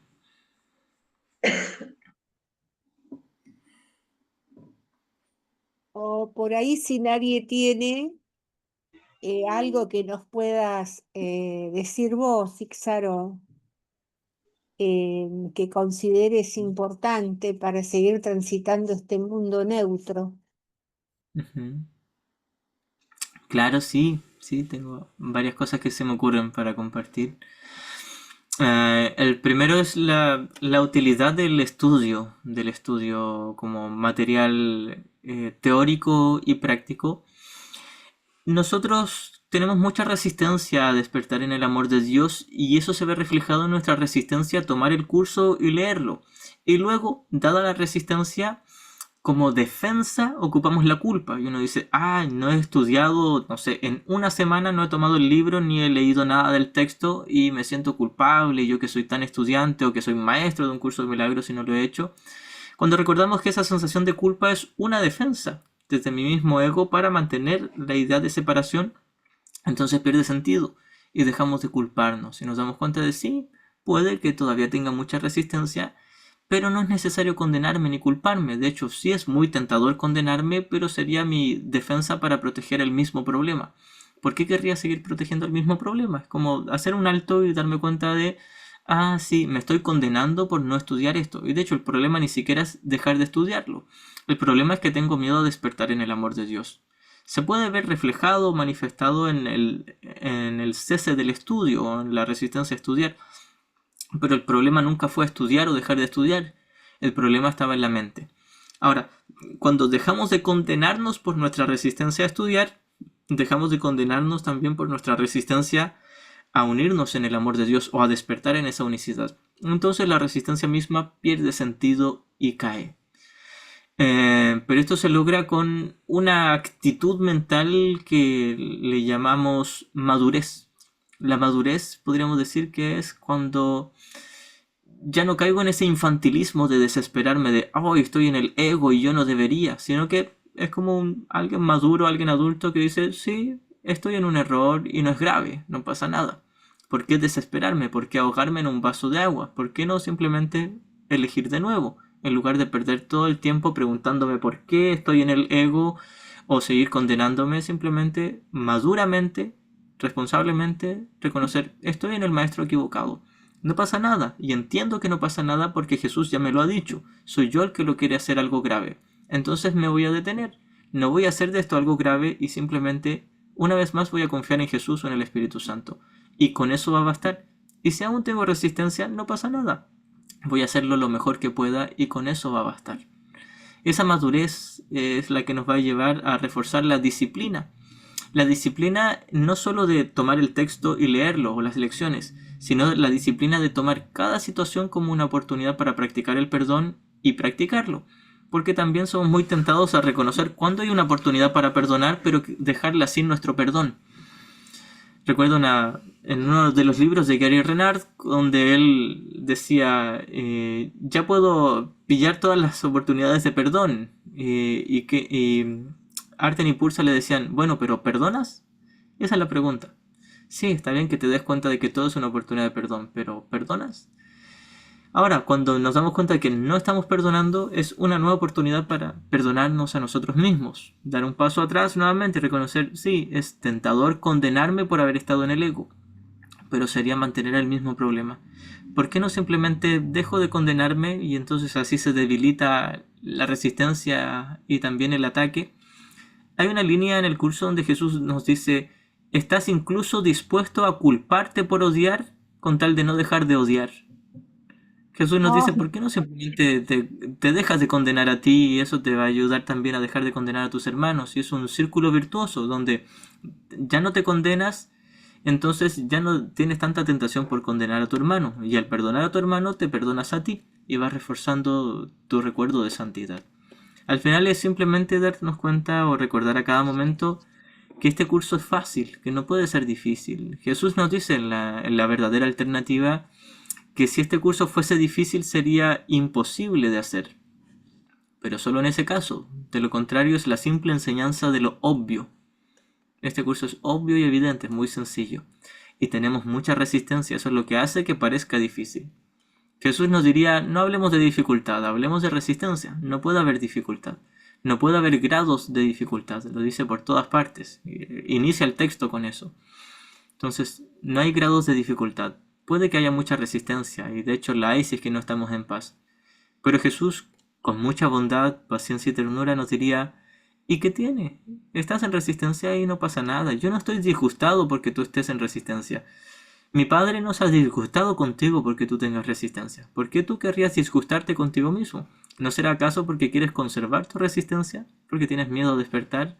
No pasa nada, tienes miedo a despertar, pero ya estás a salvo en el amor de Dios, nunca te fuiste. Tomar todas estas ideas y permitir que Jesús acaricie nuestro corazón con ellas es todo lo que tenemos que hacer. Es tomar toda la teoría, detenernos por un instante y hacerla nuestra, como una experiencia. Y tener en cuenta que sí, va a haber mucha resistencia por ahora. Y no pasa nada. Cuando nos pillemos con resistencia debemos recordarnos eso. No pasa nada, es solo resistencia. Y no está justificada, pero tampoco es condenable. Muchas gracias, Caro. Gracias, clarísimo. Bueno, acá hay Gracias. más mensajes en el chat. Dice Ana Gómez, dice, Itzaro, te admiro, quiero llegar a ese nivel de perdón. Después, Lucero Álvarez dice, hola Itzaro, por los grupos de ayuda como de rescate de perritos fracasa con el tiempo. ¿Cómo? No, a ver. Por los grupos de ayuda como de rescate a perritos fracasa con el tiempo. No entendí cuando viniste y me comentaste. Gracias, saludos. No sé si entendés. Ay, perdón si me repites la última palabra, que justo me entró una llamada spam y se me cortó el audio. Sí, no hay problema. Dice, hola Itzaro, ¿por qué los grupos de ayuda como de rescate a perritos fracasa con el tiempo? No entendí cuando viniste y me comentaste. Saludos. Gracias, saludos. No sé, Gracias. es Lucero Álvarez. No sé si entendés. Sí. Bueno, Sí, entendí muy bien. Sí, Lucero es mi amiga. Sí, yo estuve allá en su casa cuando estuve en Guadalajara. Muy linda ella. Y ella estuvo en el taller que yo hice y planteó también esa pregunta. El asunto ahí es darnos cuenta de que como queremos identificarnos con nuestro personaje y nuestro cuerpo, queremos ver a los demás también como un cuerpo. Y eso se ve reflejado también en la realidad que le damos a los cuerpos de los animales. Por un lado, es muy tentador para nosotros jugar un rol así porque es tentador ser el héroe del sueño, el rescatador de los demás. Esto no quiere decir que no podamos ayudar a los demás físicamente. Por supuesto, si alguien se ve inspirado genuinamente, que vaya y que rescate a los perritos, todo lo que quiera. El asunto es tomarnos en serio ese rol y ese papel es la trampa. Y eso es lo que nos lleva no solo al placer del especialismo espiritual, sino que también después al dolor y al miedo, porque si no funciona bien y todo aquí fracasa, nos va a llevar a la frustración. Así que todo es una oportunidad para darme cuenta de cuán importante he hecho esto para mí, y lo he hecho importante porque me daba miedo lo que realmente era importante, aquello que ya está a salvo y no necesita ser rescatado, que es el Cristo, que ya está a salvo en su Padre. Y una vez que entendemos esto, viene el descanso y el alivio interior. Y eso no quiere decir que tengamos que abandonar la labor que estábamos haciendo en el nivel físico. Solo abandonamos la tensión con la que lo hacíamos. Ahora, si de pronto alguien se ve inspirado a abandonar eso y no hacerlo, tampoco habría una sensación de culpa por dejar de hacerlo, porque ya no lo hace real. Pero el Espíritu Santo te va a decir qué cosa es útil, si seguir haciéndolo o dejar de hacerlo, o hacerlo a veces sí y a veces no. El Espíritu Santo te lo dirá, pero esas son las añadiduras. El punto aquí es darme cuenta de que me mantiene tenso esa sensación, me mantiene esta sensación de querer aportar y ayudar, en este caso a los animalitos, mantiene una tensión interna, una incomodidad interna. Y esa incomodidad proviene de darle realidad a los cuerpos, de creer que mis hermanos animalitos son solo su cuerpo de perro y no el Cristo que realmente son. Y esta es la oportunidad. El Cristo no es solo para verlo en los humanos, es para verlo en los perritos o en todas partes. El Cristo no es solo intentar ver inocencia en los demás, es también reconocer la invulnerabilidad y salvedad de los demás. Porque muchas veces uno dice, yo veo a los perritos ya como inocentes y santos. Pero la pregunta es, ¿les estoy viendo como a salvo y como invulnerables? Tal vez todavía no. Y si no es así es porque tampoco les estoy viendo como inocentes y santos. Si creo que alguien es vulnerable, en algún nivel creeré que también es culpable. Así que esta es una oportunidad para perdonar a los perritos también y unirse genuinamente en paz en la verdadera empatía, con la sección primera del capítulo 16. y no en la falsa empatía del dolor, en la verdadera empatía de saber que todos ya están a salvo, independiente de lo que me nazca hacer en el nivel de la conducta. Ahora, todo aquí fracasa, si somos honestos, todo aquí fracasa, nada aquí funciona. Puede haber un grupo que intente ser muy benéfico con los pobres o con los animalitos o con la gente en riesgo, en vulnerabilidad. Todo aquí fracasa, nada aquí funciona, todo puede funcionar a ratos y parece que funciona a ratos, porque incluso cuando parece estar funcionando, tampoco deshace el ego. Puede que funcione para los cuerpos y solo por un tiempo, pero ese no es el problema. Solo tenemos que recordar que el problema de los perritos no está en su cuerpo, sino en su mente, si es que no están en paz. Y solo si es que no están en paz. Es ahí donde todos necesitan ayuda en la mente. Wow, gracias. Gracias, muchas gracias. Después Gracias. dice, a ver, dice Nicolás, Ítzaro, ¿crees que pudiste acortar camino y ser un maestro tan joven gracias a los libros de Gary Renard? ¿Será por eso que hay alumnos cada vez más jóvenes? Bueno, buena pregunta. Ciertamente me ayudaron como una base, quizás más que nada para reafirmar algo que yo ya estaba creyendo y pensando. No sé si fueron en sí los libros de Gary Renard, pero sí los libros de Gary Renard me facilitaron el total entendimiento teórico del curso. Sí me facilitaron la base teórica, el marco teórico del curso. Y sí, es muy recomendable. Alguien, no recuerdo quién, decía que leer La desaparición del universo te ahorra 20 años de estudio del curso. No sé si es una exageración, pero por supuesto que sí ayuda y te ahorra mucho el entendimiento del curso en sí. Ahora, mi práctica no sé si se la atribuiría a los libros de Gary Renard, sino a la práctica que yo ya traía antes. Los libros de Gary Renard y el curso me proveyeron de un marco para hacerlo más entendible, pero sí yo ya traía una práctica muy similar. Bueno, gracias. Y después dice Lucero Álvarez, bueno, gracias, trabajaré en ese tema, que me roba la paz cuando los veo sufrir. Nada, habla de los perritos.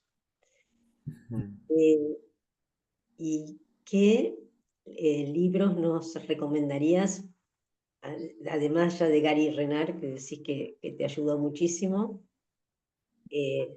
digamos, en el entendimiento del curso? ¿Qué Bien, otros? sí, todos los de Kenneth Wapnick, todos, sin exclusión, sin excepción. Y por supuesto también todos los de Gary Renard, hasta ahora tiene 4 y este año saca un 5.º libro, son todos muy recomendables. Forman un buen complemento los de Gary con los de Ken, porque los de Gary te hacen entendible el lenguaje, te hacen adaptarte al lenguaje, y Ken te lleva a la profundidad, te lleva a bucear a lo más profundo de tu mente. Lo que hace Ken Wapnick es el trabajo sucio.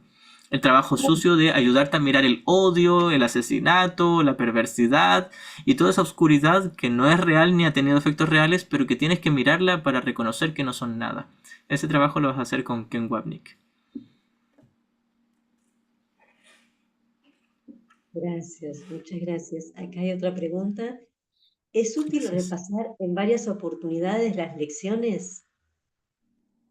Ah, buena pregunta. Mira, lo que recomendaba Ken Wapnick era primero estudiar muy bien la base teórica que provee el texto. Y de hecho, esto es lo que dice en la introducción del libro de ejercicios. La mayoría de los estudiantes que hacen el libro de ejercicios se saltan la introducción, parten de la lección 1 y se olvidan de que hay una introducción al libro de ejercicios. En el primer párrafo de la introducción, Jesús nos dice que estas lecciones no tendrán mucho sentido sin el marco teórico que provee el texto. Y por eso Ken Wapnick recomendaba, primero estudia muy bien la base, el marco teórico, y luego se lanzan con las lecciones. Y él recomendaba, hasta luego mi hermanito, él recomendaba hacer una sola vez el libro de ejercicios tal cual al pie de la letra como sale en el libro, y luego de ahí en adelante seguir estudiándolo tal como uno estudia el texto, como de forma teórica. Esa era la recomendación que hacía Ken Wapnick. Pero él también decía que si alguien se ve inspirado a hacer 2, 3 o 40 veces el libro de ejercicios o una vez por año a lo largo de toda su vida, que lo haga y que no hay ningún problema. Pero al menos lo que él recomendaba era primero estudiar muy bien el texto, después al menos hacer una vez el libro de ejercicios y de ahí en adelante estudiar todo el libro tal como un estudio teórico, ya no necesariamente para una práctica al pie de la letra, cada una hora, con una frase, sino que simplemente repasarlo como material de estudio, porque el libro de ejercicios tiene mucha de teoría también, y teoría muy, muy útil que va, por supuesto, muy de la mano con el texto. Así que el curso lo deja a libertad de cada quien, que cada quien haga el libro de ejercicios las veces que quiera. Pero si uno pone atención al libro, te das cuenta de que cuando termina el libro de ejercicios dice de aquí en adelante ya no asignaremos lecciones específicas. Si bien te dice que este no es un final sino un comienzo, te dice que ya no es necesario hacer lecciones específicas, sino que todo lo pondrás en manos del Espíritu Santo porque ya se te adiestró, ya se te dio el adiestramiento mental para saber hacerlo, después de un año de este entrenamiento. Si alguien quiere volver a hacer el libro de ejercicios, que lo haga, no hay ningún problema. Pero podríamos decir que si ya entiende toda la base, no es necesario seguir ese tipo de disciplina, sino que puedes seguir por ejemplo, el tipo de disciplina que sale en el manual, en la pregunta de cómo debe pasar un día el maestro de Dios, y te sugiere, y esto es solo para los principiantes, entre comillas, porque los maestros avanzados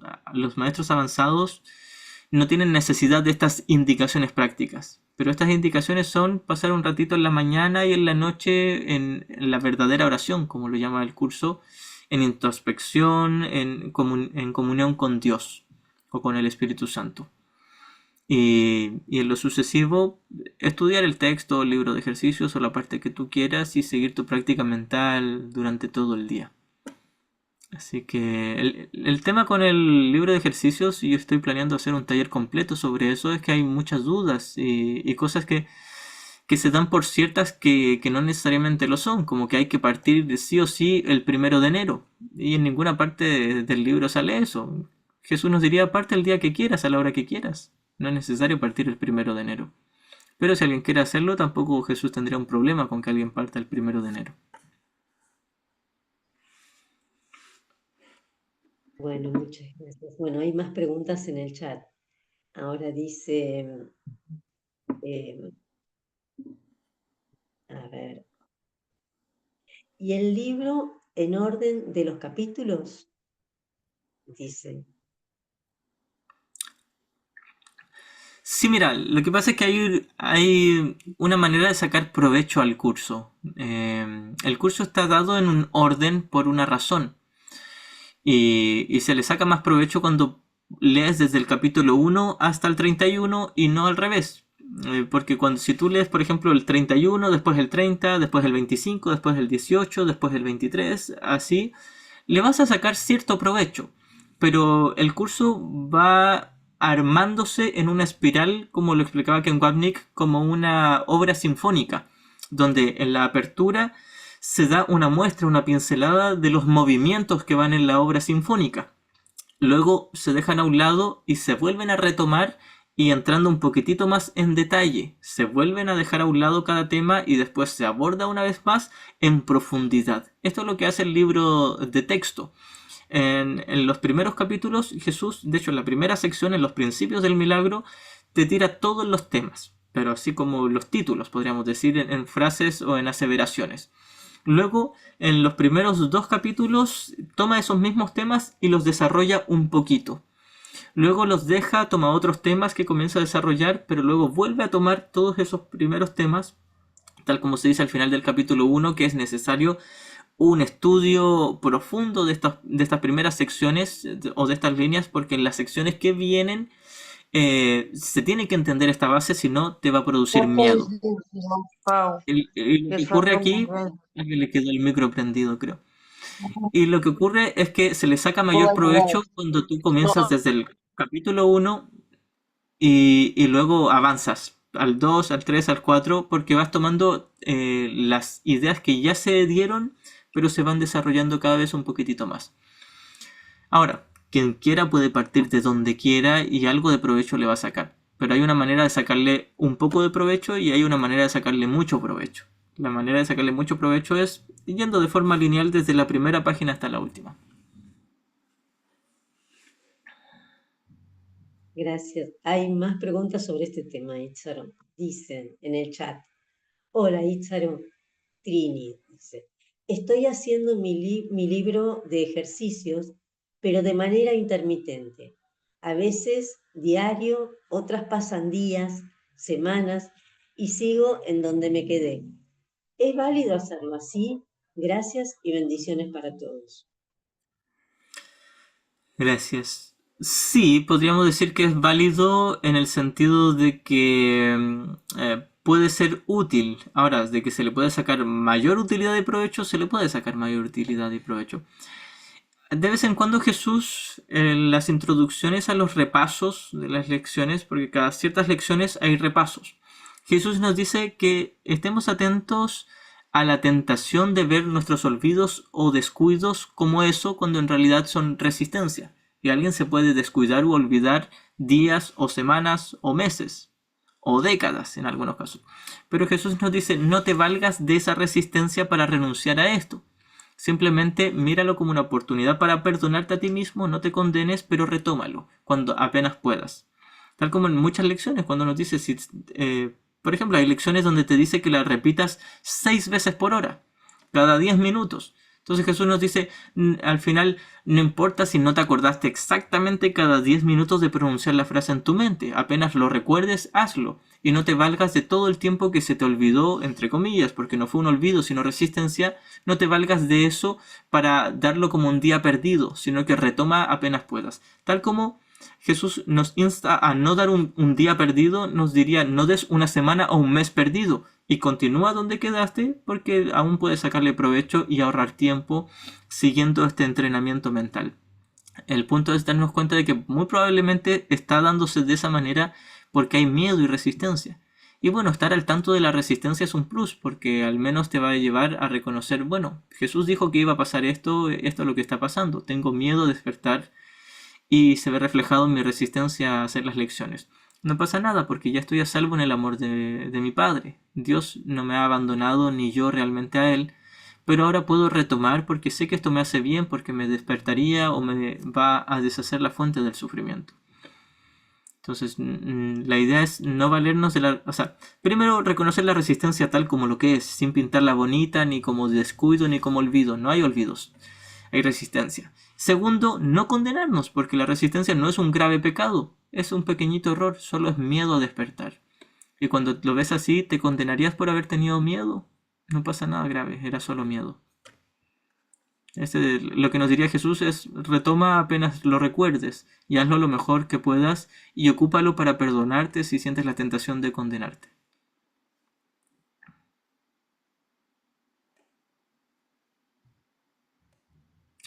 Gracias también.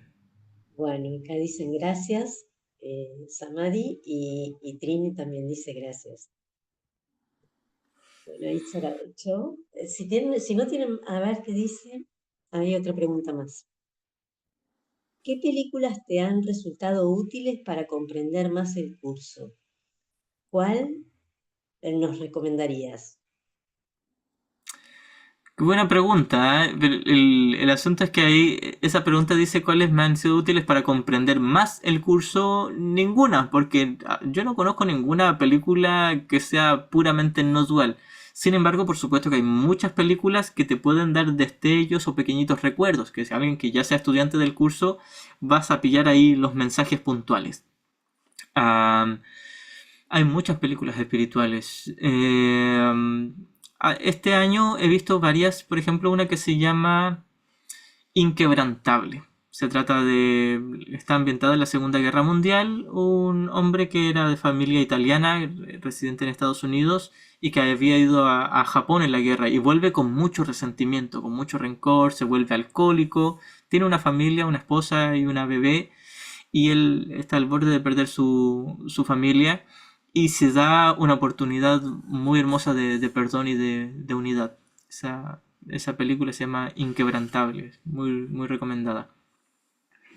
Hay muchas más que también tienen ahí la enseñanza del perdón. Por supuesto, todas en algún nivel son un poco dualistas, pero uno como estudiante del curso las puede interpretar desde el verdadero perdón y desde la no dualidad. Pero al menos esa es la película que recuerdo en este momento que recomiendo. Bueno, y quería preguntarte si me permitís, nosotros empezamos con la lectura del capítulo 7, pero recién terminamos con el 6. ¿Qué puntos del capítulo 6 te parecen como más importante o vos nos dirías que tengamos más en cuenta como para la comprensión de ese capítulo, ¿no? Bueno, ahí está la primera sección, el mensaje de la crucifixión, que es bastante extensa esta sección. Y es una sección que se ha manoseado bastante porque muchos estudiantes la ocupan para intentar dar realidad a lo que supuestamente le ocurrió a Jesús, cuando él es muy explícito en decir todo esto es lo que pareció ocurrirme, pero que en realidad no ocurrió. Cuando dice a ojos del mundo, a juicio del mundo, pero más no como Dios sabe que son las cosas, que fui torturado, abusado, traicionado, abandonado y finalmente asesinado. Jesús nos dice, nada de eso realmente ocurrió, pero eso es lo que el mundo cree que le ocurrió. Y aquí radica también la verdadera enseñanza del perdón. El perdón no es el ser un mártir y cuando todos me maltraten yo ser bueno con los malos. El verdadero perdón es recordar que no hay malos porque es un sueño. Nadie me ha hecho nada de una forma muy literal. Esto no es metáfora, es literal. Cuando Jesús dice que el mundo no existe, lo dice de una forma muy, muy literal. El mundo de los cuerpos y de las formas no es nada. El Cristo ya está a salvo y no puede ni ser dañado ni dañar. Y este es el mensaje de la crucifixión. Jesús nos dice que el mensaje de la crucifixión es inequívoco, enseña solamente amor, pues eso es lo que eres. Más adelante en la sección quinta creo que es donde nos da estas tres subsecciones, estas pautas, que es para tener, da todo a todos, para tener paz, da paz para así poder tenerla, y luego estate atento solo en favor de Dios y de su reino, que es como una serie de aseveraciones para como encajarte, así como la primera te da una dirección, la segunda te asienta firmemente y la otra te da el propósito para llegar a la meta, que es básicamente también un reforzamiento de la idea de que solo debes enseñar amor y eso es lo único que debería realmente interesarte. Al principio Jesús ahí comienza diciendo que primero tienes que entender que hay algo que deberías desear y otra cosa que no deberías desear, pero todavía no sabes cuál es cuál. Luego comienzas a entender teóricamente que es el Espíritu Santo el que deseas y el ego ya no, pero luego tampoco entiendes bien qué es todo lo que te ofrece el Espíritu Santo y qué es todo lo que te ofrece el ego, porque todavía parecen ser atractivas algunas partes del ego. Y al final te da este parámetro de que en realidad solo el Espíritu Santo y lo que sea su perfecto amor y su paz es deseable, nada más lo es. Y luego esto se vuelve a retomar en muchos capítulos y lecciones, donde Jesús nos dice, hay una sola cosa que el Cristo en ti desea. Es como ya, hermano mío, ya no pierdas tiempo. El Cristo en ti y la voluntad de Dios en ti desea una sola cosa. Ya no lo sigas retrasando, por favor. Wow, muchísimas gracias, Itzaro, muchísimas gracias. No sé si tiene Gracias alguien también. alguna pregunta más.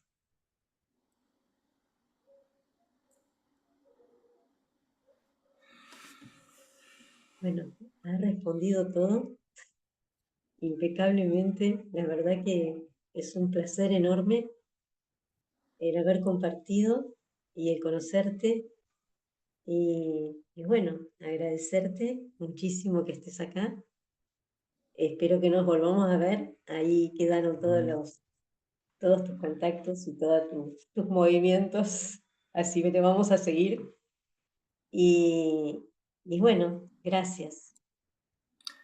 Muchas gracias, mi hermanita. Gracias también por todo el cariño y por la invitación aquí a compartir. Y les comparto también que yo tengo mi grupito de estudio, que hago clases también por Zoom, por ahora los miércoles y sábados, pero ya pronto va a ser los lunes y miércoles. Así que ahí, si alguien quiere unirse, también puede mandarme un mensajito. Claro, Muchísimas gracias, Ixaro. Muchísimas están por el gracias. capítulo, es muy lindo porque están por el capítulo 1. van a empezar por el capítulo 2, Ah, así que están empezando y es muy lindo. Y estás a las 13 horas, Argentina, ¿no? Dijiste 12 horas, Chile. Va a Sí, ser los lunes y los miércoles. así ¿Y es. cuánto más o menos cada lectura, cada encuentro? Ah, ¿cuánto? Perdón, no te oí. ¿Cuánto dura cada encuentro? Ah, 1 hora y media. Bárbaro. Son las sesiones, sí. Lo hago de la sesión completa 1 hora y media, pero la primera hora y cuarto es lectura y explicación y los últimos 15 minutitos preguntas. bueno, Bueno, bueno, gracias. No sé si gracias, querés decir. gracias, gracias, Sí. gracias. Fue muy lindo escucharte y nos aclaraste muchas cosas. Me alegro, muchas gracias también. También tengo un grupito de preguntas y respuestas. Si alguien quiere unirse ahí es gratuito y pueden hacer las preguntas que quieran. Ah, bueno, Bárbaro. buenísimo. Gracias, Itzaro. No sé si quieres decir algo más. Nos ahorraste un montón de tiempo. Gracias. No, eso nomás, pues que si alguien más quiere hacer alguna preguntita. eh, y si no, siempre me gusta reforzar el hecho de que un curso de milagros está hecho para ahorrarnos tiempo y también es ganar o ganar. Porque muchas veces uno al comienzo ve este curso como si te pidiera cierto sacrificio, a veces uno lo confunde con el ascetismo, donde, creo que ahora tengo que abandonar mis relaciones o abandonar la comida o etcétera, y Jesús nunca te va a pedir un sacrificio en nada.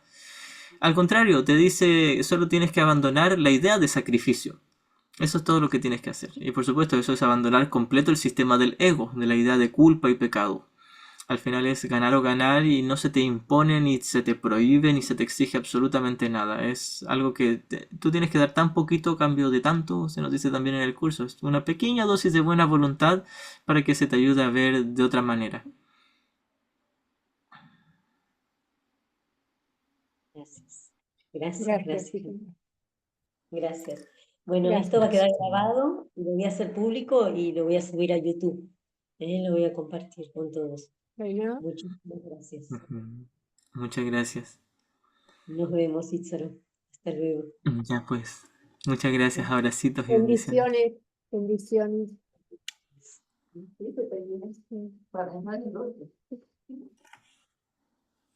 Sí.